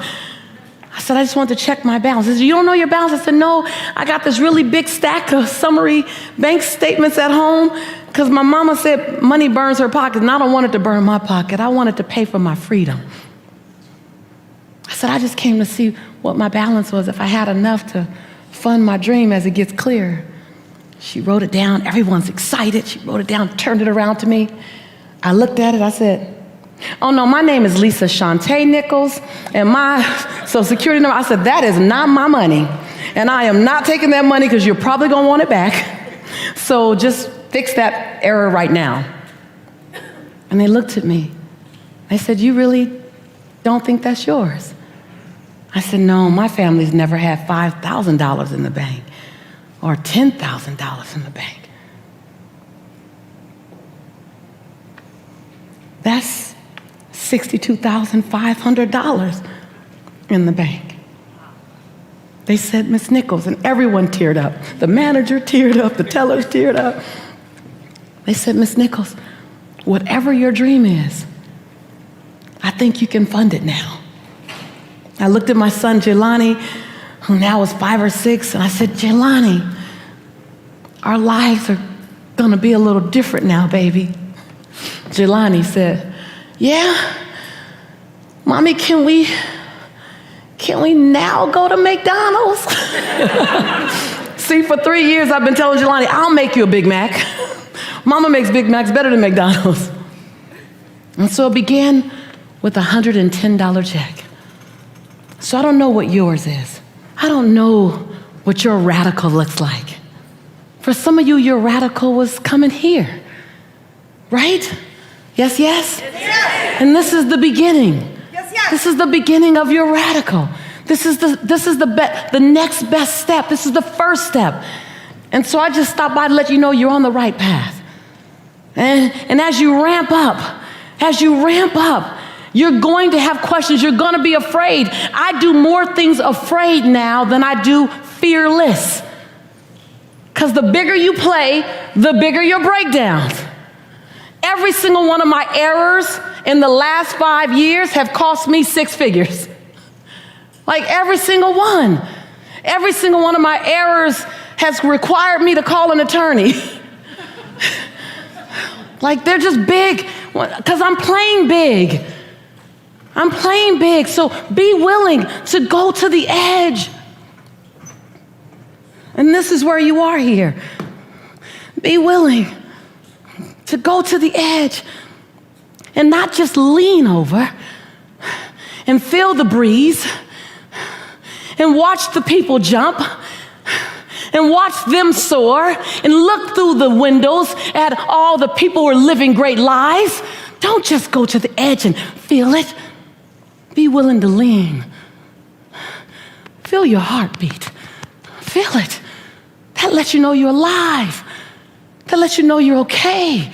Fear fuels you. Fear lets you know, go get more information. Fear lets you know, stay up a little later and study. Fear lets you know, get up a little earlier. Fear lets you know, ask for help. Fear is informing you. It's not stopping you. It's just another emotion like love and compassion and gratitude. We just made it paralyze us.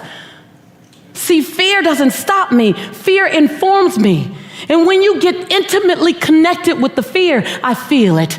And I'm moving forward anyway. I feel it. And I'm going to love anyway. I feel it. And I'm going to invest in me anyway. I feel it. And I'm going to show up and play anyway. When you get connected with fear, it becomes your best friend. And when you stand on the edge, you feel the breeze. You feel the fear. And you leap anyway. We've been taught how to serve others, sometimes to the detriment of our own selves. Sometimes we serve others higher than we serve ourselves. At times we feel more comfortable with saying yes to other people and less comfortable saying yes to our own self-care. So I ask you, what is that about? It's about the opportunity to fall madly in love with you. the way you love those around you, to fall madly in love with your well-being, to fall madly in love with who you are when you get up from taking care of yourself. When you rise from a nap, or you rise from a spa day, or when you leave the gym, to fall madly in love with that level of excellence. And when you do, what you'll do is give to everyone else around you a better version of you. So oftentimes we sacrifice our own well-being because we're being what I call the sacrificial martyr. And I know that was me. I would serve everybody else, and everyone else would go, oh, I just don't have any time for Lisa. Well, that's the story we tell. I actually didn't believe that I deserved to have a day off. I didn't believe that I deserved to have a spa day. I didn't believe that I deserved to take a long walk on the beach. Something in me kept saying that I hadn't done enough. I hadn't achieved enough. I hadn't gotten far enough. So it actually had little to do with the people around me that I was blaming it on or using as my out. My child, my parents, my family, my community. It had to do with Lisa, giving Lisa the chance to actually enjoy the journey while still on it. Joan Baez says, and my coach Susie Carter first shared this with me, that Joan Baez says the antidote for despair is action. So I said, how can I be in action? I was always looking to be in action. What else can I do? What else can I do? What else can I do? And then I go learn. And what else can I do? So to me, there's a very short line between learning and doing. Yes. And if you haven't done anything what you learn, why are you getting more education? You haven't even applied what you, like, I'm a hell of a coach now. It's like people who read a book and they don't go apply it. They just want to read the next book. Right. Hi. The book I read when I was in my deepest, darkest hour, Stephen Covey's 7 Habits of Highly Effective People, changed my life because I got into radical action behind it. I was like, oh, Stephen Covey talks about attending your own funeral, doing a visionary session where you attend your own funeral, and there are 4 people to speak. What will those 4 people say about you? What kind of brother were you? What kind of friend were you? What kind of social change agent were you? What kind of neighbor were you? Man, when I did that exercise, I was like, oh, I'm a nice person, but I'm not getting they're not saying the things about me that I want to be said. Right, yes. I'm writing my eulogy right now, Amar. I'm writing my eulogy. I'm writing my legacy. I'm not just living for now. I'm living for the 40 years from now story being told about me. I'm living for my grandchildren's story about who great-great-great-grandma was. And when you live for a lifetime, not just your life cycle, but a lifetime, you live for the legacy. I'm writing my legacy now. You won't sweat the small stuff anymore. You won't get caught up in gossip. You won't get caught up in living inside worry. You might worry, but worry does not have permission to take up real estate in your body. Worry is chased by solution and strategy. Yes, by action, yeah. And I always tell people, listen, I'll have every emotion like everyone else. I'll have fear, I have doubt, I have judgment, but you cannot take up real estate in my body. There's no lease options to buy in my mind. Don't lease option buy in my mind, and don't take up real estate. I got things to do. I got changes to make, and I'm not a super hero. I'm not. I'm an ordinary woman. I'm an ordinary woman who chooses every day to make one more extraordinary decision. Acknowledge your community. See, when you celebrate the people around you that bring you joy or that teach you some of the hardest lessons that you need to learn, the iron that sharpens the iron, the celebrators that celebrate you, those who hold the space for you and with you, pray for you, honor you, when you celebrate and lift them up, the whole tide rises. So I want you to find 6 people in your community, not out of obligation, but truly out of choice. They can be in your circle, in your family, in your business circle. And I want you to acknowledge them for the contribution that they bring to your life. What I love about acknowledgement is that when you acknowledge other people, it actually makes you happier. It's just this amazing gift of giving. And what I love is that most people would rather get an acknowledgement from you than a physical gift. That means they don't necessarily need the perfume, they don't need the sweater, they don't need the new iPhone, whatever. They want you to look at them in their eyes and say, you bring value to my life. I honor you, I celebrate you, I appreciate you. Take time to have a personal moment with them where you're just seeing them. The number one reason why people feel sad and disconnected is because they say they don't feel seen. So in this acknowledgement, I want you to look into their eyes and acknowledge them for who they are and how they make your life better. When you raise the community around you, the entire tide rises, the energy rises, the joy rises, the expectation rises. And guess what? If you make this a part of your weekly habits with them, I didn't say daily, I didn't say monthly either, and I definitely didn't say annually. But if you make this a part of your weekly, find one thing to acknowledge at least 6 people in your community for each week. One, you'll feel much more excited. But all of a sudden there's a vibration that happens because you've created it. There's this energy of let's go do this, because what gets celebrated gets repeated.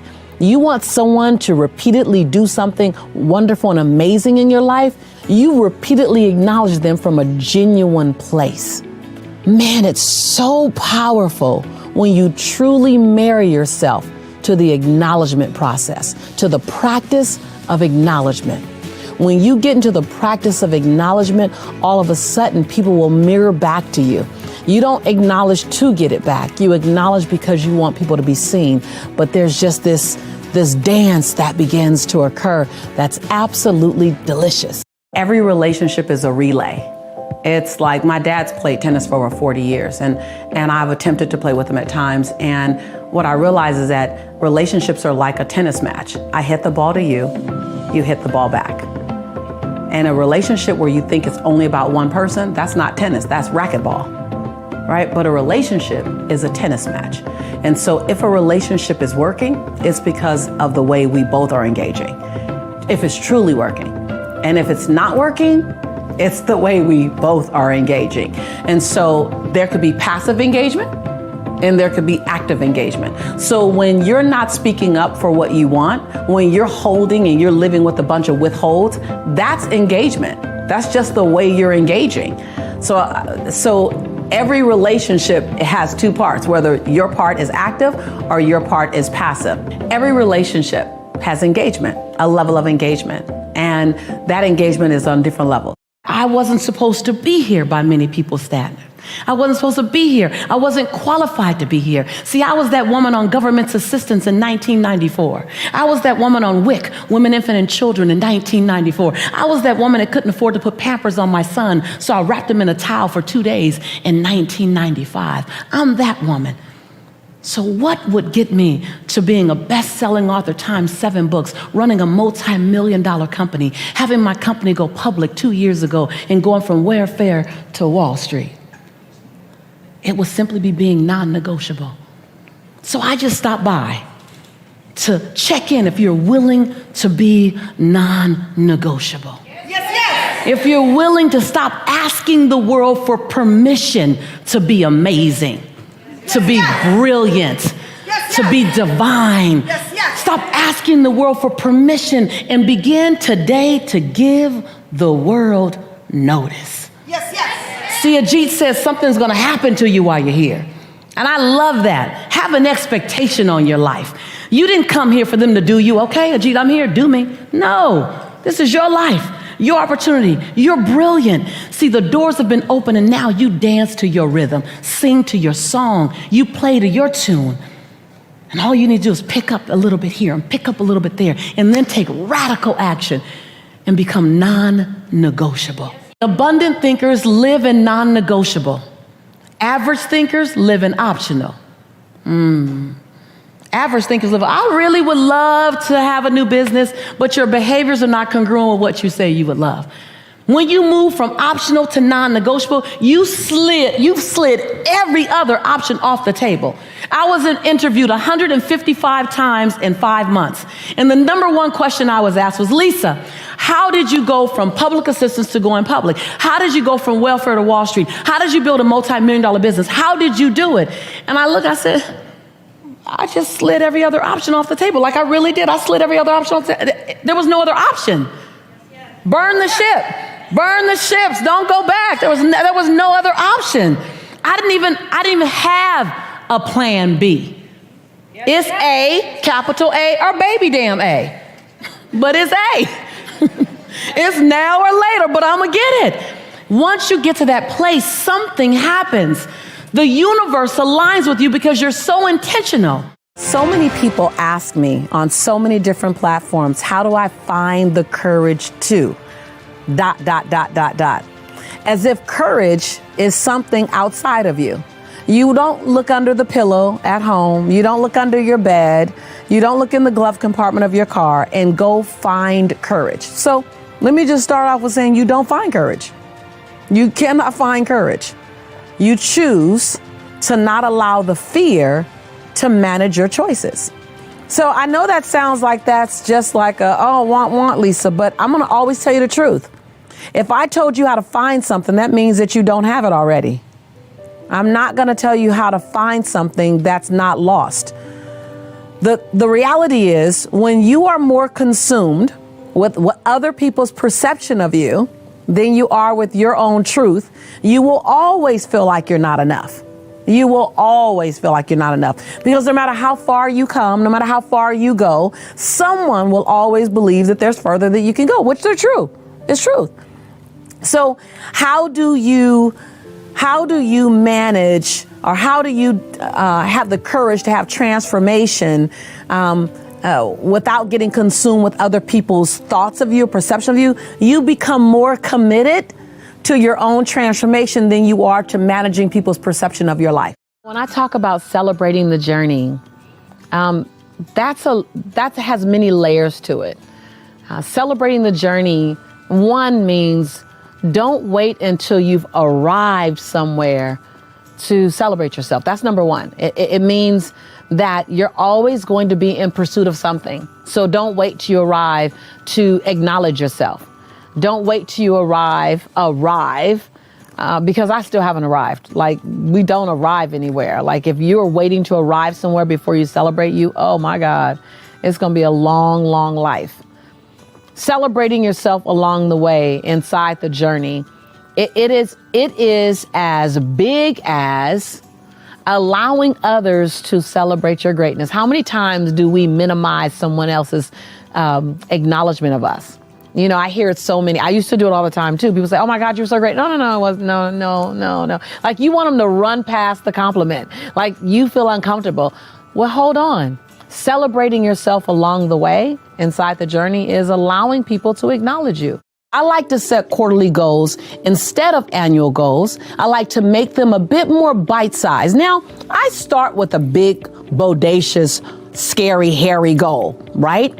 Then I immediately release that goal and chunk it down into 4 smaller goals that are bite-sized, digestible, and palatable. I can measure them every 90 days. You want to be able to measure, write this down. You want to be able to measure your actions, your goals, and your milestones every 90 days. When you do that, it allows you to see how close on path you are. Have you exceeded your own expectation? If you have a goal that this year, I want to make an additional $45,000, or I want to make an additional $100,000, and you get to the first quarter and you're $30,000 in, you know you're on path. However, if you have the goal over the year, I want to make an additional $100,000, and you get to the end of the first quarter and you're at $10,000 in additional revenue, you know you need to do something. You know you need to ramp up, or you know that this next season, this next time, I need to make sure that I'm doubling up on my revenue to hit that goal, versus getting to November and realizing that you're only at $35,000 towards your $100,000 additional revenue goal. Whatever your goal is, whether it's $100,000 or whether it's $10,000 or whether it's $1 million in addition, or whether it's new relationships or whether it's a social media. So many times we've become so dutiful, working and being diligent and being responsible and being on point that we forgot to do the things that bring us joy. You know, as I was developing my business, I thought I was doing the thing that I love the most, which was transforming lives and talking to teens, inspiring adults. But I forgot that I love to dance. I forgot that I love to hang out. I forgot that I love to date. I forgot about so many things. So I traded one love for all these other little things. And I was being responsible as a mom, responsible as a business owner, responsible as a daughter. And yet my norm had become filled with all the dutiful things in my life and not the things that necessarily brought me the most joy. While my family brings me great joy, my work brings me great joy, there was a part of me that was slowly dying away just because it was unfed. So let's make a list of what do you love to do? What do you love to do? And then let's set an intention that don't try to do it all the time. I think we go to the extremes. Once a week, I'm gonna do this. Or you can't go from 0 to once a week, but start from 0 from once a month. And so your norm is whatever you decide it to be. You are the designer of your destiny, and you are the author of your autobiography, and no one can write your story but you. Life isn't happening to you. You're co-creating. You are the main character. You wrote the screenplay. This is your life. And how you look at it and the lenses that you look at your life through has everything to do with how much you enjoy it or not. So often, you don't move forward because you're keeping such score from what didn't work in the past. You are holding yourself hostage to 1997 to 2005. You're holding yourself hostage in love to that past relationship that didn't work, or you're holding yourself in hostage in business to the money that you may have thought you wasted or the deal that went bad. And so one of the ways that I give myself permission on two levels. Permission to have lived a life that has some beautiful experiences and some really tangy lessons. I mean, they're spicy, they hurt, they're painful. When I give myself permission to have had that, I also give myself permission to keep leaping. Give myself permission to keep dreaming. Give myself permission to keep learning how to get it right, learning how to love the unlovable, forgive what seems to be the unforgivable, to leap again, even while I still have a bandage on my chin from the last time I fell. So I want to invite you, if you fall, catch your breath, put a bandage on it, whether you fail financially, you fail physically with health and wellness, you fail spiritually, you fail emotionally, you failed in a relationship, okay. A part of flying is understanding what the distinction between flying and falling. And the only way you understand the distinction is that you experience full life. When you experience full life, it's like this. Life isn't just flat line. It's not just like this. You make your heights feel better because you understand this was a failure. And what I mean by a failure is this taught me a lesson. This stung. Every single failure has a lesson in it. To me, a failure is a lesson wrapped in some sticky, icky paper that stung, that hurt.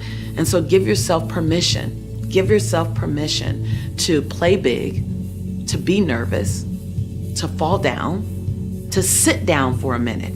Just don't take up real estate in the sitting down. Don't take up real estate in the analyzing. Don't take up real estate in the preparation. You've been getting prepared for a long time for something. Trust that you'll either fly if you leap right now, or you'll fall if you leap right now. And if you fly, you'll understand what soaring feels like. And if you fall, you'll understand what getting up feels like. Either way, you're okay. That's how I play big with my knees knocking. That's how I play big, even when there's something in my consciousness reminding me of the last time I did something like this and it didn't quite work out. And I still play big because I constantly give myself permission to totally win and soar or totally fall and get up. And that way, there's nothing to truly be afraid of. Remember, this is a dialogue, not a monologue, which means we're in a dynamic conversation versus me just entertaining you.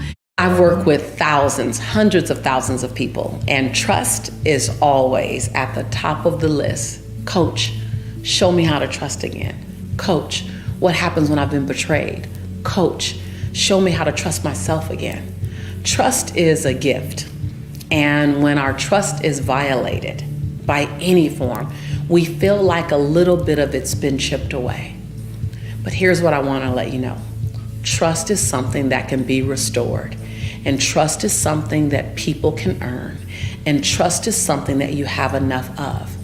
It always hurts my heart when I hear someone say, I don't trust. I don't trust. Because what I know is you're not trusting your future, something or someone in your future, because of something that happened in your past. And in so many ways, you're making your next pay for your ex, you're making your future pay for your past, you're making that unexperienced moment pay for that past experience. Who more deserves to be loved and honored and celebrated to full capacity than you? And if you don't stick your feet fully in, then you can't fully feel submerged in the possibility. Is there a chance that this person that you're in this relationship with now, this friendship with now, this business appointment with now, this community relationship with now, is there a chance that they may not play full out and honor you? Yes. But here's what I know you don't want to do. You don't want to have a life of saying, I played halfway, I stuck my toe in instead of jumping in. So you want to do your due diligence.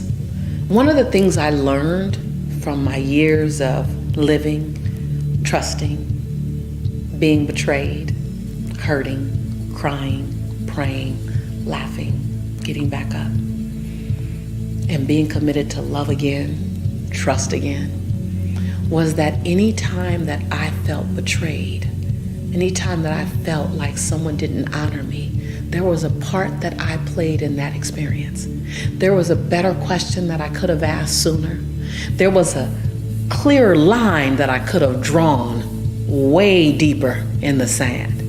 There was a notice of intuition, or there was a tap on the shoulder that the alarm clock was going off. There was something that I could have seen, said, or done, that I was a viable part of this equation. Now, I own the part that's mine and I own the part that's not mine, but how I bring that forward and how I recommend you bring it forward is ask better questions now. You're not the same person you were 3 years ago, 5 years ago, 10 years ago. You're not the same person you were last year. Ask a better question and you'll get a better answer. It began to shift for me when I moved from optional to non-negotiable. When I moved from I really, really want this to hold on. This is non-negotiable. It's time for me to move from I'd like it to happen to no matter what. It has to happen. No matter what, Jelani has to have the type of opportunities that normally an African-American male child from South Central LA whose father went to prison when he was 8 months old wouldn't have. See, I had to become non-negotiable that Jelani has a breathtaking future. I had to become non-negotiable and say no matter what, that I was gonna get off government's assistance. And not only was I gonna get off government's assistance, that I was gonna create a healthy lifestyle around money, finances, and fiscal success and responsibility. I had to say no matter what around creating the life that I love, where I can travel the world and inspire people. I had to say no matter what around keeping my family intact and keeping my relationships intact while I did that. I had to say no matter what around my health and my wellness and bringing back physical prosperity to my life and to my body. Nothing happened until I went from optional to non-negotiable to no matter what. When I came to no matter what, that's when the mountain, if it was in front of me, it had to bow down, it had to move. And so I believe that you're in the exact same place, that as you move into next year, you're at a no matter what time. You're at a non-negotiable time. You're at a move every other option off the table.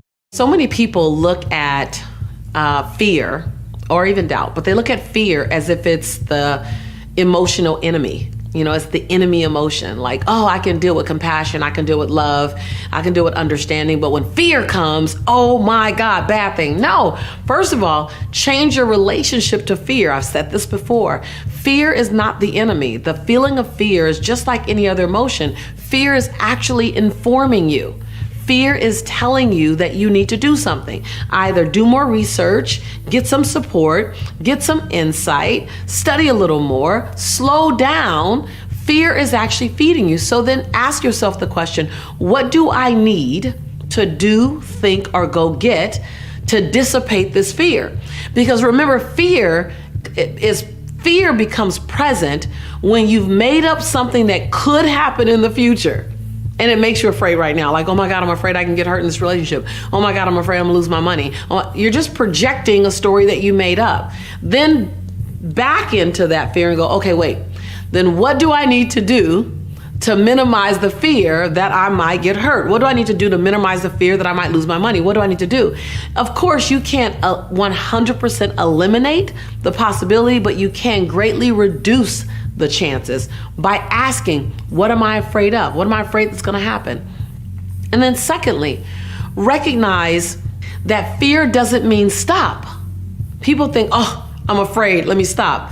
Okay, that's a choice to stop. Fear doesn't necessarily mean stop. Fear might mean proceed with caution or proceed with more strategy. Fear doesn't, whenever I'm feeling fear, it doesn't tell me this. I don't even think now to stop with the fear. I do think to slow down, go get some help, go get some insight, voice my fear so that it's not just all in my head. Recognize that fear is going to come in when you're playing bigger than you've ever played before. I say if your knees aren't knocking and your teeth aren't chattering just a little at least, then you're not playing big enough. The bigger you play, the more you're gonna feel your knees knock and you're gonna hear your teeth chatter. And I'm always playing big. I'm always feeling my knees knock and I'm always hearing my teeth chatter. But I've created a relationship with that fear to go, hold on. Let's say fear's right here. Fear, what are you telling me? Because fear really is, it's a story. It's something you think could happen. And could it happen? Yeah. But could it not happen? Yeah. So don't try to outrun fear. Don't try to outrun doubt. And definitely don't wait until doubt and fear are gone before you move. Find out what doubt and fear needs to dissipate into the nothingness that it always was. What does it need? And then understand that action brings clarity. So the more you move forward, the more action you're in, the more clarity you get because action breeds clarity. And clarity comes with action. So many times you're sitting on the sideline waiting to get completely clear before you take any action. And clarity is waiting for you to get in action to create clarity. So be willing. Be willing to play full out a little nervous. I remember there was a time in my life when all I wanted was for people to accept me. But I realized that I needed them to accept me and love me because I wasn't really accepting Lisa. I wasn't really loving Lisa to my fullest. So while today I don't invite you to not care if people reject you, I am inviting you to, if you fully love and show up for you first, then you're less impacted, you're less disrupted when someone doesn't embrace you the way you believe you should be embraced. See, I realize that we are iron for others, iron sharpens iron. We're also triggers for others. There's 1,000 reasons why someone might reject you. My grandmother says, man's rejection is God's protection. So not everyone that's in your space should be in your space. And sometimes people have to opt out on your behalf to help you out. How many times have you been in a friendship or relationship and it ended? And maybe not immediately after it ended, but somewhere in the next 30, 60, 90 days, a year, maybe 2 years, you took a deep breath. I actually feel more relief that relationship has transitioned. Whether it's a relationship with a job, a friend, an ex, whatever. So while we don't want to have rejection in our life, I say all rejection isn't bad. And sometimes it's not rejection. It's simply transition. It's simply completion. You know, I realized that I wanted everyone to love me. But when I began to love Lisa, I stopped having to manage or having the desire to manage how other people like me. Your job is to wake up each day and like you. Now, I get kicked out of college. I got kicked out of college my second year because I didn't want to continue to run track. I took my team undefeated the first year. Wow. And they went from not having won a track meet in 2 years at all to going undefeated in 1 year. If you could attribute what allowed you to lead the team to do that in one or two insights, what would it be? I had unwavering confidence. Did you cultivate that, or was it natural? Was it cultivated at home, or was it personally cultivated? My dad and my mom, they I don't know if it was brainwash or encouraged me. I could do anything. Yeah. Like opposition didn't scare me. It's never have scared me. Like, I don't look at how big the mountain is if I can climb it. I go, are we gonna climb it? And what do we need to climb that size mountain? You don't measure if I can do something based on the size of the opposition. You decide we're gonna do it and then decide what to do for that particular scenario. I made the best decision I could based on what I knew in that moment. And when I know more, I'll do more. When I know better, I do better. And I'm going to love me in every moment. When I look back at the decisions I made 10 years ago, some of the people I dated, some of the money I spent and what I spent money on, some of the places I went, I go, what was I thinking? And the answer is I made decisions based on what I knew at that time. I'm outside now and you can hear the gardeners in the background. They're cutting away trees. They're cutting away dead limbs. They're cutting away old grass. They're mining the weeds and pulling things out, just like we should do in our lives. And some of those things that we should take away are the fear of people's thoughts of us and what those thoughts are going to show up as in our lives. Listen, what I know, I love the sound of all the machinery in the background because that reminds me to trim away, to cut away, allows a space for new things to grow. So sometimes you have to cut away the need to be liked by everybody, the need to manage everyone else's perceptions and thoughts of you. You have to cut it away, like those gardeners are cutting away dead leaves, like those gardeners are cutting away the weeds, the things that grow in between the beautiful grass, in between the beautiful flowers. There are things growing up inside. That's what's happening in the middle of your transformation. Other people's thoughts, other people's inconvenience. People want to hold you hostage to the person they've always known you to be. What are these new thoughts you have? What are these new things you're doing? We don't know you this way. Go back to the old you.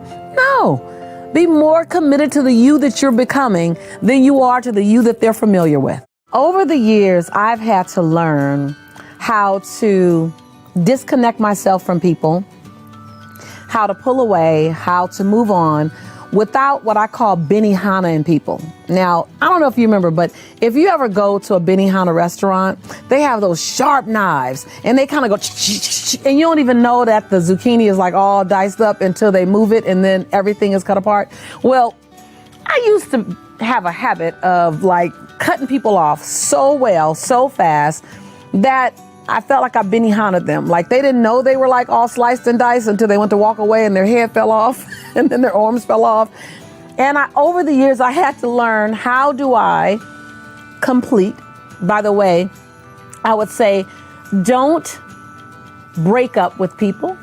Don't break away from people. Don't stop being their friends.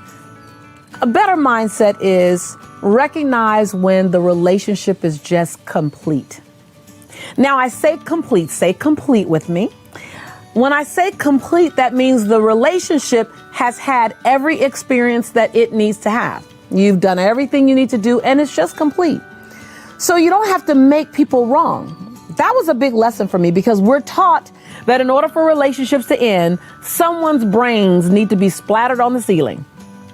Well, the older, wiser me recognizes that I can end relationships from people who I've outgrown, or people who might be toxic, or people who are just not a fit for me, and also leave their dignity intact.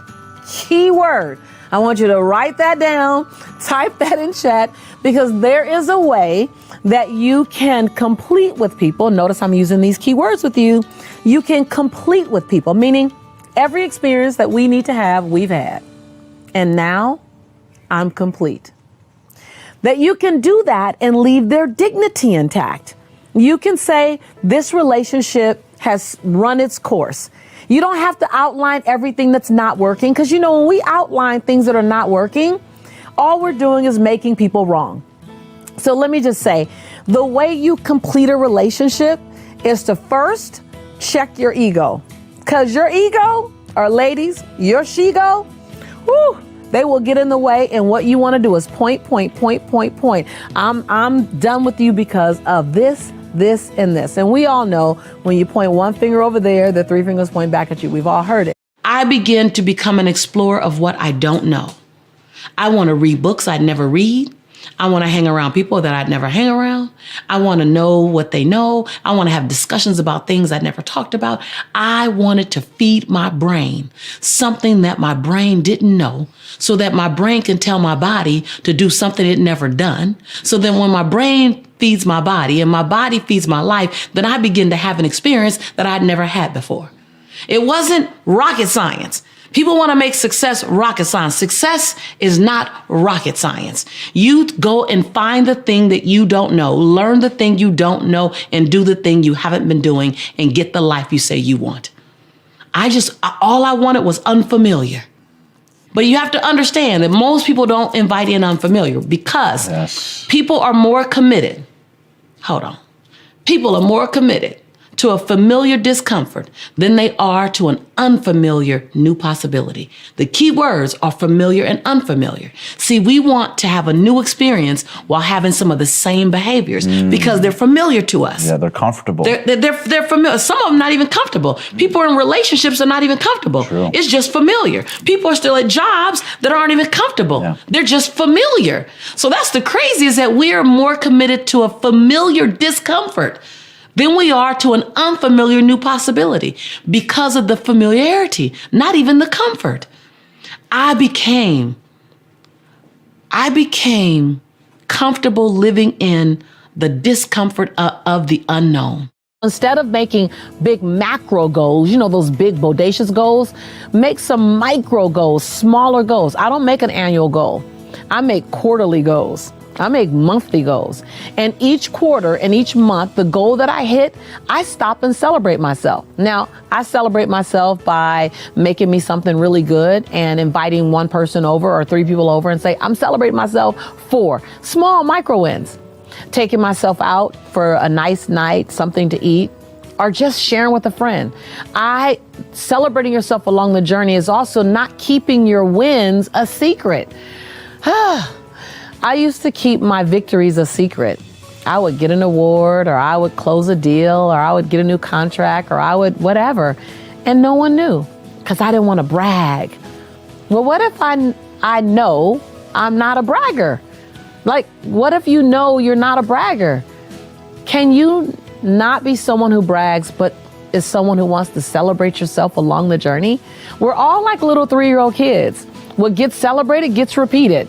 And if you want to repeat successful behaviors, then you got to celebrate them, because what's celebrated gets repeated. We're just kids. Unconsciously, we have a tendency to do things to influence someone's perception of us.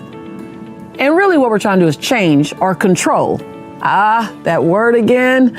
We're trying to control their perception of us, because we feel like they're being judging. So we get into the proving business. I said in another Lisa Nichols episode that you have nothing to prove, nothing to protect, nothing to hide, and nothing to defend. That's not just a mouthful of words. That is literally a lifetime of disconnecting from the need to prove to someone you're smart enough, you're kind enough, you're loving enough, you're worthy enough, you're enough, ... Right? And I remember for years, because I didn't graduate from college, I was always trying to prove I was smart enough. Always.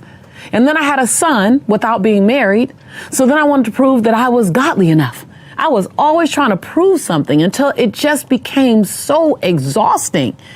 What I was doing was trying to control people's judgment of me. Procrastination is really putting off your own desires. Procrastination is putting yourself last. Procrastination shows up when we are so used to putting everyone else in front of us, or We're actually afraid to do that thing that we say we want to do because we're not sure if we can handle the outcome. But the whole attachment to procrastination and self-love, what you can do tomorrow, why not do today? What you can do today, why not do right now? You know, one of my team members talked about reading a book called Touch It Once, which means if you can touch it once and get it done, how much more productive will you be? What happens when you feel like you're always being judged? Number one is divorce yourself from trying to manage someone's judgment of you. I know that sounds backwards because we want to go over there and change them. I know. Well, when I figure that one out, you'll be the first to know. But in the meantime, how can you separate yourself, divorce, I know it's a strong word, but that's the separation, from the need to monitor other people's judgment of you? Let me tell you what that answer is. You go over to self-awareness. You go over to recognizing I am whole. I am smart enough. I am wise enough. I am kind enough. Not from a bragging way, not from a self-righteous way, from the most humble way possible. Can you wake up tomorrow morning and be content with who you are, irregardless of anyone's opinion of you once you leave the house? Or maybe the person next to you, or the people downstairs, the people in your same house.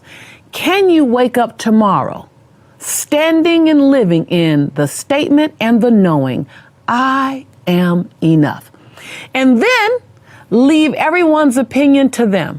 We train people how to treat us. In 2007, when I was on the Oprah show, it was the thing that came up and out of me. And she was like, yes, it was that thing that said, we train people how to treat us. Like they're looking at what we're saying yes to and what we're co-signing on. And if we're the yes woman or the yes man all the time, then one, our yes isn't as valuable because everyone automatically expects it because we give it away all the time. And two, they're going to keep asking because they know they're going to get yes. And if you're a producer and deliverer, you're the one I'm going to come to all the time because you're a producer and deliverer. You're going to get the job done, even to the detriment of your own joy, even to the detriment of your own happiness. But again, you train people how to treat you. But the good news about training someone is that they can be retrained. Now, did you consciously sit down and say, I want to manifest inspiring millions of people, making millions of dollars? Was it a conscious thing? Were there moments where you sat there when you weren't living in that reality, where you said, you know what, I'm going to decide, I'm going to figure it out. I might not know how, I might not know where or what, but I'm going to commit to it and make it a reality. I mean, talk to me at the core of your experience. Right. So I love how you say make millions of dollars. I said I want to inspire people and I want to be able to pay my bills. That was initially. That was a big dream. I want to run out a month before I run out of money. Big. I want to have enough.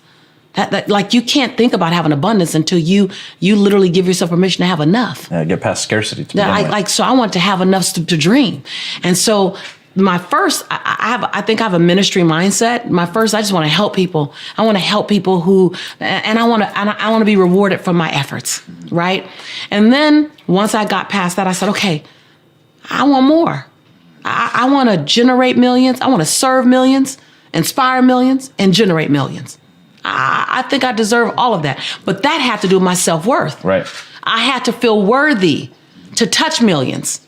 And I had to feel worthy to touch millions. I had to feel worthy of both. And so that was personal development, which is why I live and I stay in personal development. I teach personal development. I teach wealth development. I teach business development, and I teach personal development. Because you have to have both. Practice active. Yes, I'm going to say it again. Underline, circle active. Practice active self-care. That's where you identified what rejuvenates you and made plans to make time for self-care during the busy season. So you made a list of what you know rejuvenates your soul, your mind, your body, your spirit, from walking on the beach to reading a book to taking downtime, free things and retreats or a spa, whatever it is that rejuvenates your soul, to make a list of it and then to make plans, active self-care, to do those things during your busy season. If you find that the relationships around you have toxic outcomes, then I want you to look at where's the breakdown. Is the breakdown in communication? Is the breakdown in how you communicate, the words you're using? Is the breakdown in who you choose to be around? Is the breakdown in the engagement of what you're talking about? What I've learned is that if you're not talking about things that are high enough and big enough, things that are inspiring enough, you will slip into the smallness every single time. If you don't choose an intentionally high, evolving, encouraging conversation, you will slip into the cracks. You will slip into those crevices of smallness and petty. And until you get people trained that you're going to live up here without telling them, I need you to know, it's not an announcement. It's a way of being. It's a what do you choose to participate in.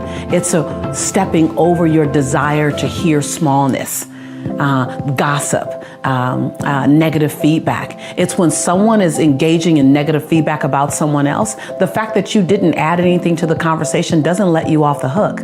Did you stop the conversation? Did you say, hold on, I don't want to engage in speaking negatively of them at all. Why don't you have a conversation with them? It's course correcting behaviors in your space at the risk of losing the relationship. But what you basically do is you say, here's where I play. Here is where I live.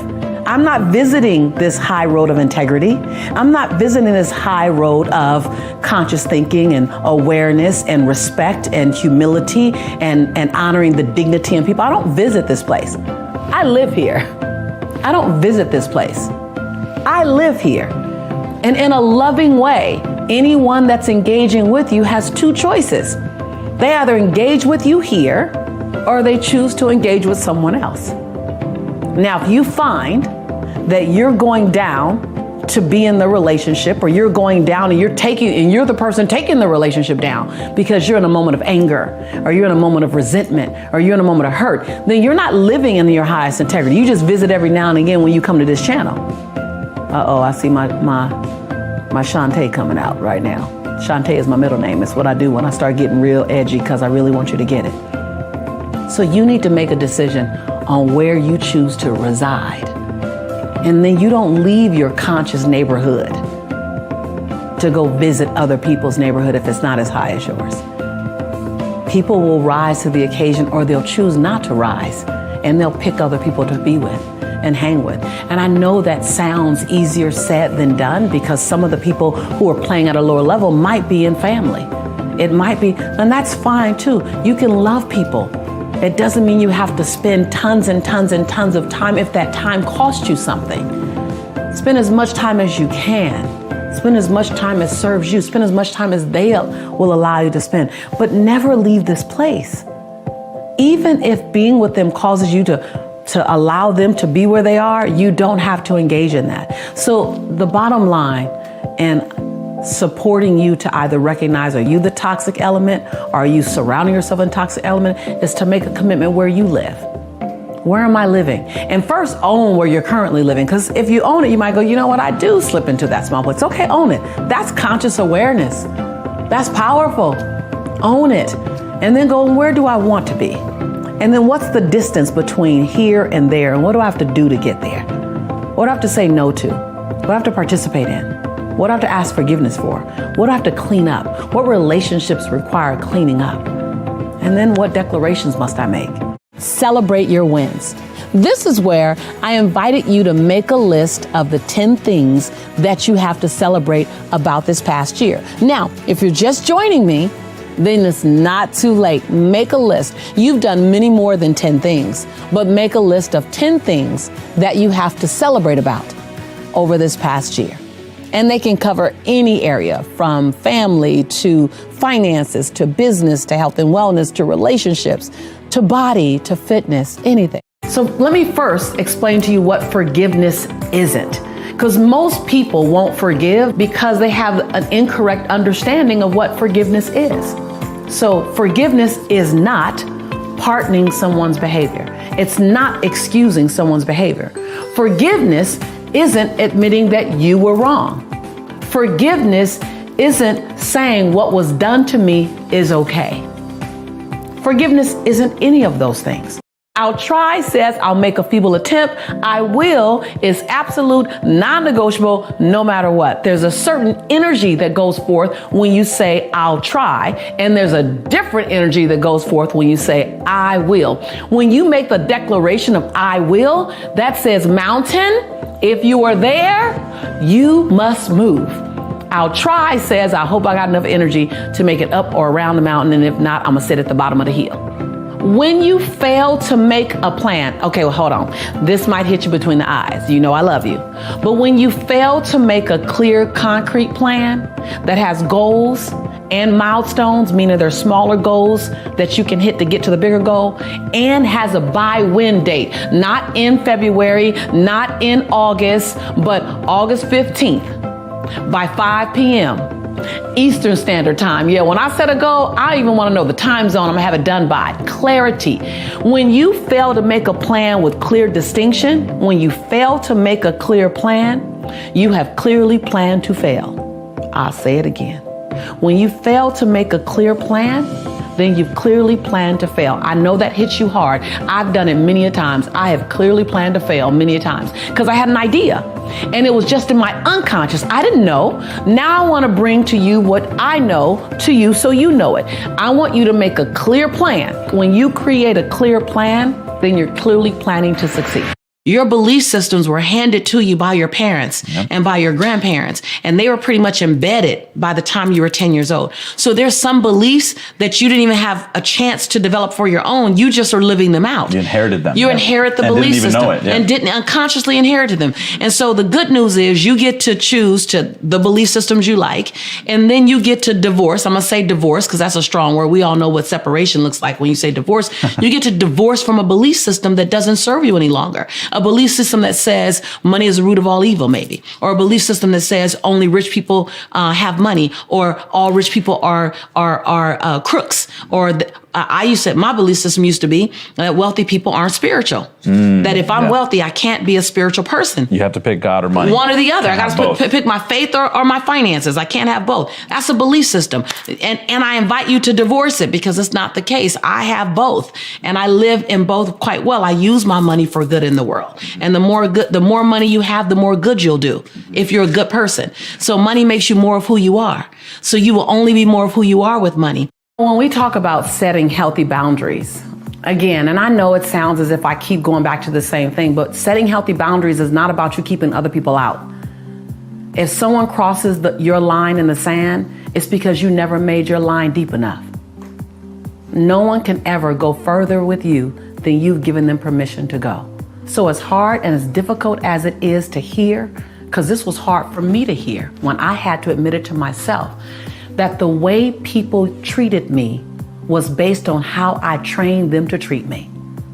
So I have to say it to you. You've trained people to treat you the way they're treating you. So if people are crossing your boundaries because they didn't know it was there. If people call you at odd hours of night, it's because you keep answering. If people ask you to do beyond what you're able to do, it's because you keep saying yes. If people don't ever think you need rest, it's because you act like you don't need rest. I know this is not probably what you want to hear, but I signed up and you signed up in this relationship to give you what you need to hear, not necessarily what's always easy to hear. And I'm only telling you what I needed to hear myself. I'm only telling you the lesson that I had to learn, that we train people how to treat us. I have this program where I look at your money blueprint and I help you look at your money blueprint. And I ask you questions. How was money in your household? Was it the source of argument, the source of contention and divisiveness? Because if so, you don't want money to divide you and your family. So you might not want to have money around, or you want too much because you don't want to be divided. You don't want to be judged, right, or whatever. Or did it keep your parents away? Mm-hmm. Like, what was your relationship to money as a child? Because that's fueling you. That has an unconscious influence over you now. A filter of how you see everything. Exactly. Yeah. And you want to bring from the unconscious to the conscious. You might not be listening to it, but you definitely don't want it to have any unconscious power over you. So that's number one. Be aware of your money blueprint. How is money related to in your community? How is it related to in your house? What did you think about money? How is your faith attached to it? I used to think that literally in order to be like Sister Brown, who was like the most godly woman in my church when I was a teenager, she was amazing. But we also had fundraisers for Sister Brown that I could not have $1 million in my bank account and be Sister Brown. Yeah. So I had to it took me years to do that. Setting quarterly goals to recognize that goals that are going to be hit are goals that are bite-sized, digestible, and palatable, and you can measure them every 90 days. We together discovered that 90-day goals allows us to get to annual goals and 2-year goals and 5-year goals, but 90-day goals allows you to have bite-sized, palatable, digestible goals that could be measured and or adjusted every 90 days. Oh my God, I love this question. I don't think I've ever been asked this question before. I never had an opportunity to explain it. Being the best version of you. First of all, don't think of it holistic. I want you to break it down to different parts of your life. Because when you are committed to being the best version of you, which in summary, it's the you that you're so incredibly proud of holistically. It's a 360 approach. It says, I'm not perfect. So best does not mean the perfect version of you. Because I think perfection and balance are two illusions that are designed to help you keep chasing something that's not even attainable. So perfect is not attainable and balance is not attainable. So it's perfectly managing my imperfection and releasing balance and having harmony, number one. But the best version of you is really saying that in each area of my life, I'm in movement. In each area of my life, I'm in evolution. In each area of my life, I'm active. I am actively participating in an upwardly mobile way in this area of my life, times every area of my life. It doesn't necessarily mean that you're always where you want to be, but it does mean that you're being responsible, you're being active, and you're being proactive. Finances, that you're looking at your numbers. Just this morning, I ran my credit score again. I want to see what's on it. I want to be actively participating in my financial growth. I looked at my savings. I looked at my life insurance. I just looked at my long-term plan. Not necessarily because I want to buy another house or I want to buy a car. I just want to be on top of it. I want to be responsible for it. And then health and wellness. Just yesterday, I was talking to Matt and going, Matt, it's time for us to do another health and wellness campaign. I don't necessarily want to do it. And it slightly to moderately scares me a bit when I'm bringing my fitness into a public conversation. But I know the responsible me, the best version of Lisa, is saying, hold me accountable. Hold me accountable to my fitness goals. Hold me accountable to my total wellness goals. And then last week, I was just sitting with someone saying, you know what? I need to go down the list of all the checkups that I've had. I need to make sure I'm not missing anything. Relationships. I just said to a girlfriend yesterday, hold me accountable. Hold me accountable to not running. I realize that I run well and I run smoothly. I run like a gazelle sometimes when it comes to relationships. It doesn't even look like I'm running because I'm so busy. So I asked someone who knows me, who knows the love that I want, who knows my sexy excuses. I need you to hold me accountable. When I say this, I want you to question it. And so while there's so much growth in every area of my life, I'm being the best version that I know to be because I'm active in every single area. I'm not saying I'm being the best or I am the best. Please don't get me wrong with that. I'm just saying to be the best version of myself. So when you look at being the best version of yourself, look at each part of your life and go, what am I actively doing? Where you feel like I'm in the game in this area. I'm not resigned and I'm not praying for it to go right. Or I'm not in resignation and in complaint about it. I'm not a victim to that relationship. I'm not a victim to my finances. I'm not a victim to the relationships in my family. I'm an active part of creating what's occurring. And it can always get better, but I'm an active part. That's being the best version of you. And waking up each morning and saying, I like me today. I got many things I can work on, but I like me today. Before you ever go out on Facebook or any other social media platform to check to see if anyone else like you, your job is to like you first. And every other like is bonus. That's stepping into the best version of you. Setting long-term goals that make your knees knock a little bit and make your teeth chatter a little bit. Those goals that you don't know exactly how you're going to get it done, but it's something that you want to get done. It stretches you, but it doesn't stress you. Your goals are supposed to stretch you, not stress you. Those things, that combination. And when you live in that capacity and you focus and you operate in that one, that's when you're living and being the best version of you. So when you look at being your own rescue, what does that look like? Being your own rescue comes from so many different areas. I've always taught that we need to separate our life into categories and manage your whole life in categories. The health and wellness category. What does being your own rescue look like in health and wellness? For me, it was pretty radical. For me, it was all the way from not only getting more physically fit, but it was going to the doctor and asking for medical help.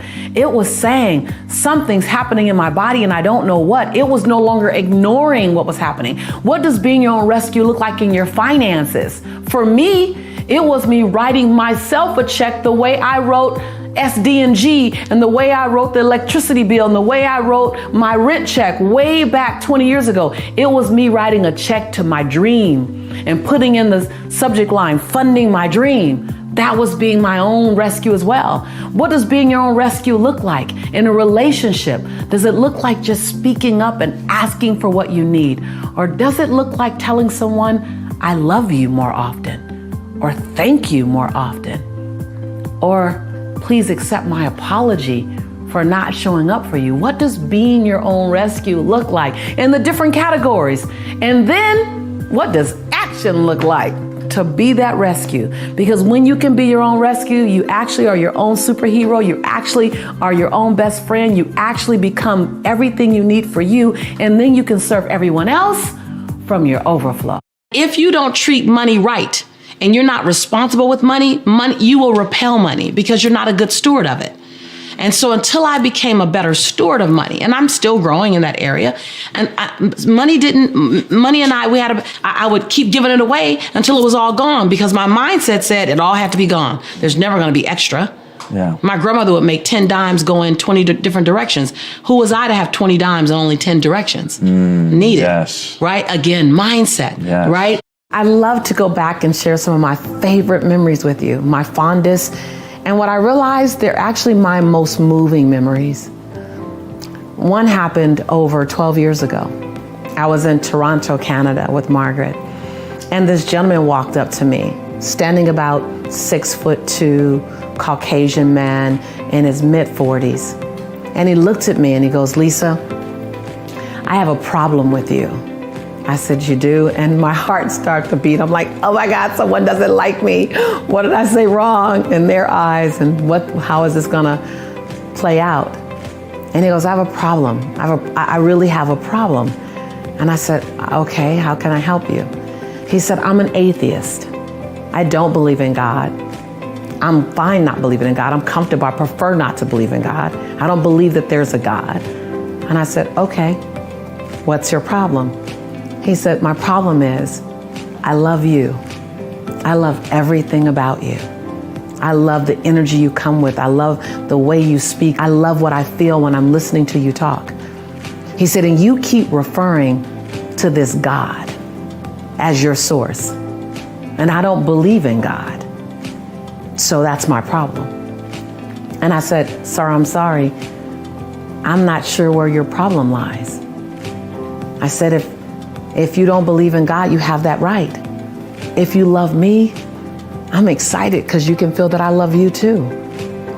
And he looked at me and he goes, so let me get this straight. This is not the part where you try to convert me or try to tell me how wrong I am, or you try to explain to me about your God so that I can begin to believe like you believe. This is not that part. You're not going to do that? And I looked up at him. I said, why would I do that? You're committed to whatever you believe in. My job is to honor your belief system. And he goes, see, you're doing that thing again that's making me love you more. That's my problem. But I know you believe in God. I said, that's not a problem. Why don't you keep believing in me and loving me? I'll keep believing in God and loving God, and we'll keep having this great experience. After I said that, he just grabbed me And he hugged me. And he held me. And I knew somehow he was holding on to possibility. That's what I choose to tell myself. He was holding on to the love that he could feel for me, the palatable, non-judgmental, non-persecuting love. And in that moment, I couldn't feel more joy. As I held that man, I couldn't feel more joy. I couldn't feel more happiness that this is what ministry is about. This is what touching souls is about, is to love the person who thinks that you might not love them because their belief system. It was just so beautiful. The moment was so beautiful. I mean, he held me. And then he drew back and looked at me. And he said, "You're the real deal." And I looked up at him and I said, "So are you." And we said our goodbyes. I never saw him again. Margaret and I went up to the room, our hotel room, that night, and replaying what happened, we both just started to bawl, just cry. And I said to Margaret, "Margaret, this is marketplace ministry, disguised as a business. I'm not in the converting business.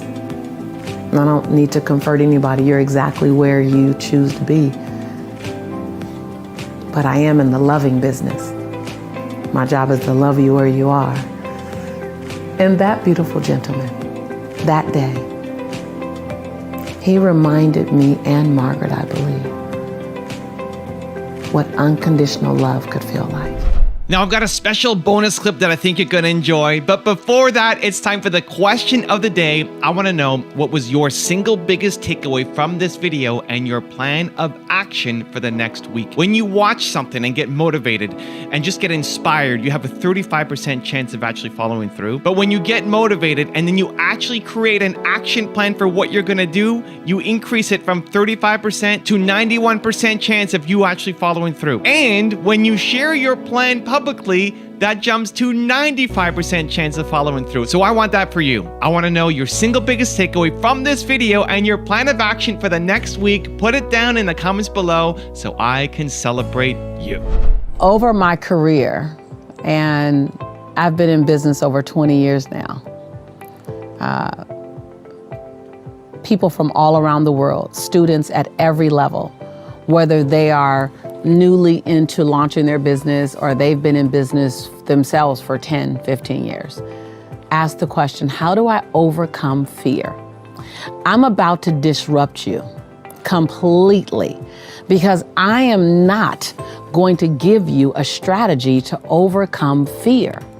Because if I even attempt to give you a strategy, and I know we're always looking at stuff, reading things, how to overcome fears. There are probably 10 steps to overcoming fear somewhere out there.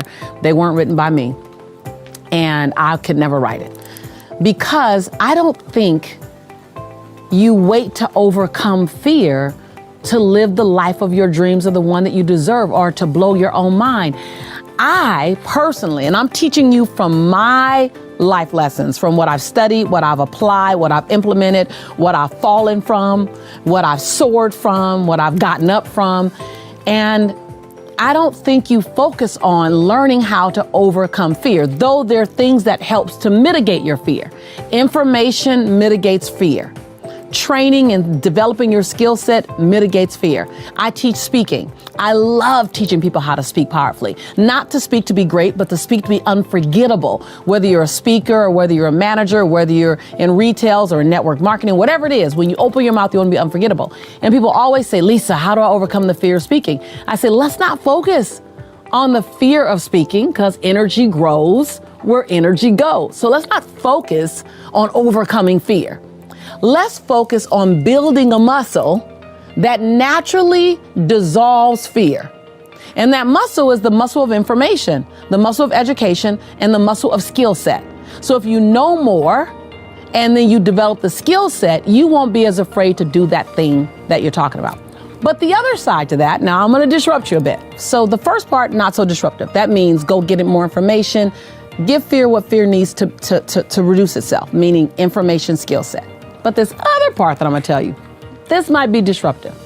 How about you not try to mitigate, resolve, or get past, or overcome, whatever you want to call it, how about you not try to do that with fear? How about you allow the fear to sit with you? You just commit to keep moving, even with the fear. So many times in my life and in my career, I was afraid. The difference between me and most is that I still move forward with the fear. Fear does not have a past to stop you. Fear does not have a past to stop you. First of all, let me just tell you this. Just like compassion, just like love, just like respect, just like any other feeling you feel for someone, fear is just a feeling. We just give fear more power. We say, when compassion comes, I hug, I love. When understanding comes, when joy comes, when humor comes, I laugh. But when fear comes, I get to stop. What if you change the meaning to that? Ooh, just stick with me right here. What if you change your dance with fear? What if you tell fear, you're welcome in my life because you're gonna come. Can't keep you away. But when you come, I'm not going to stop. If you want another awesome video in our Black Excellence series, check out the video right there next to me. I think you'll enjoy it. Continue to believe, and I'll see you there.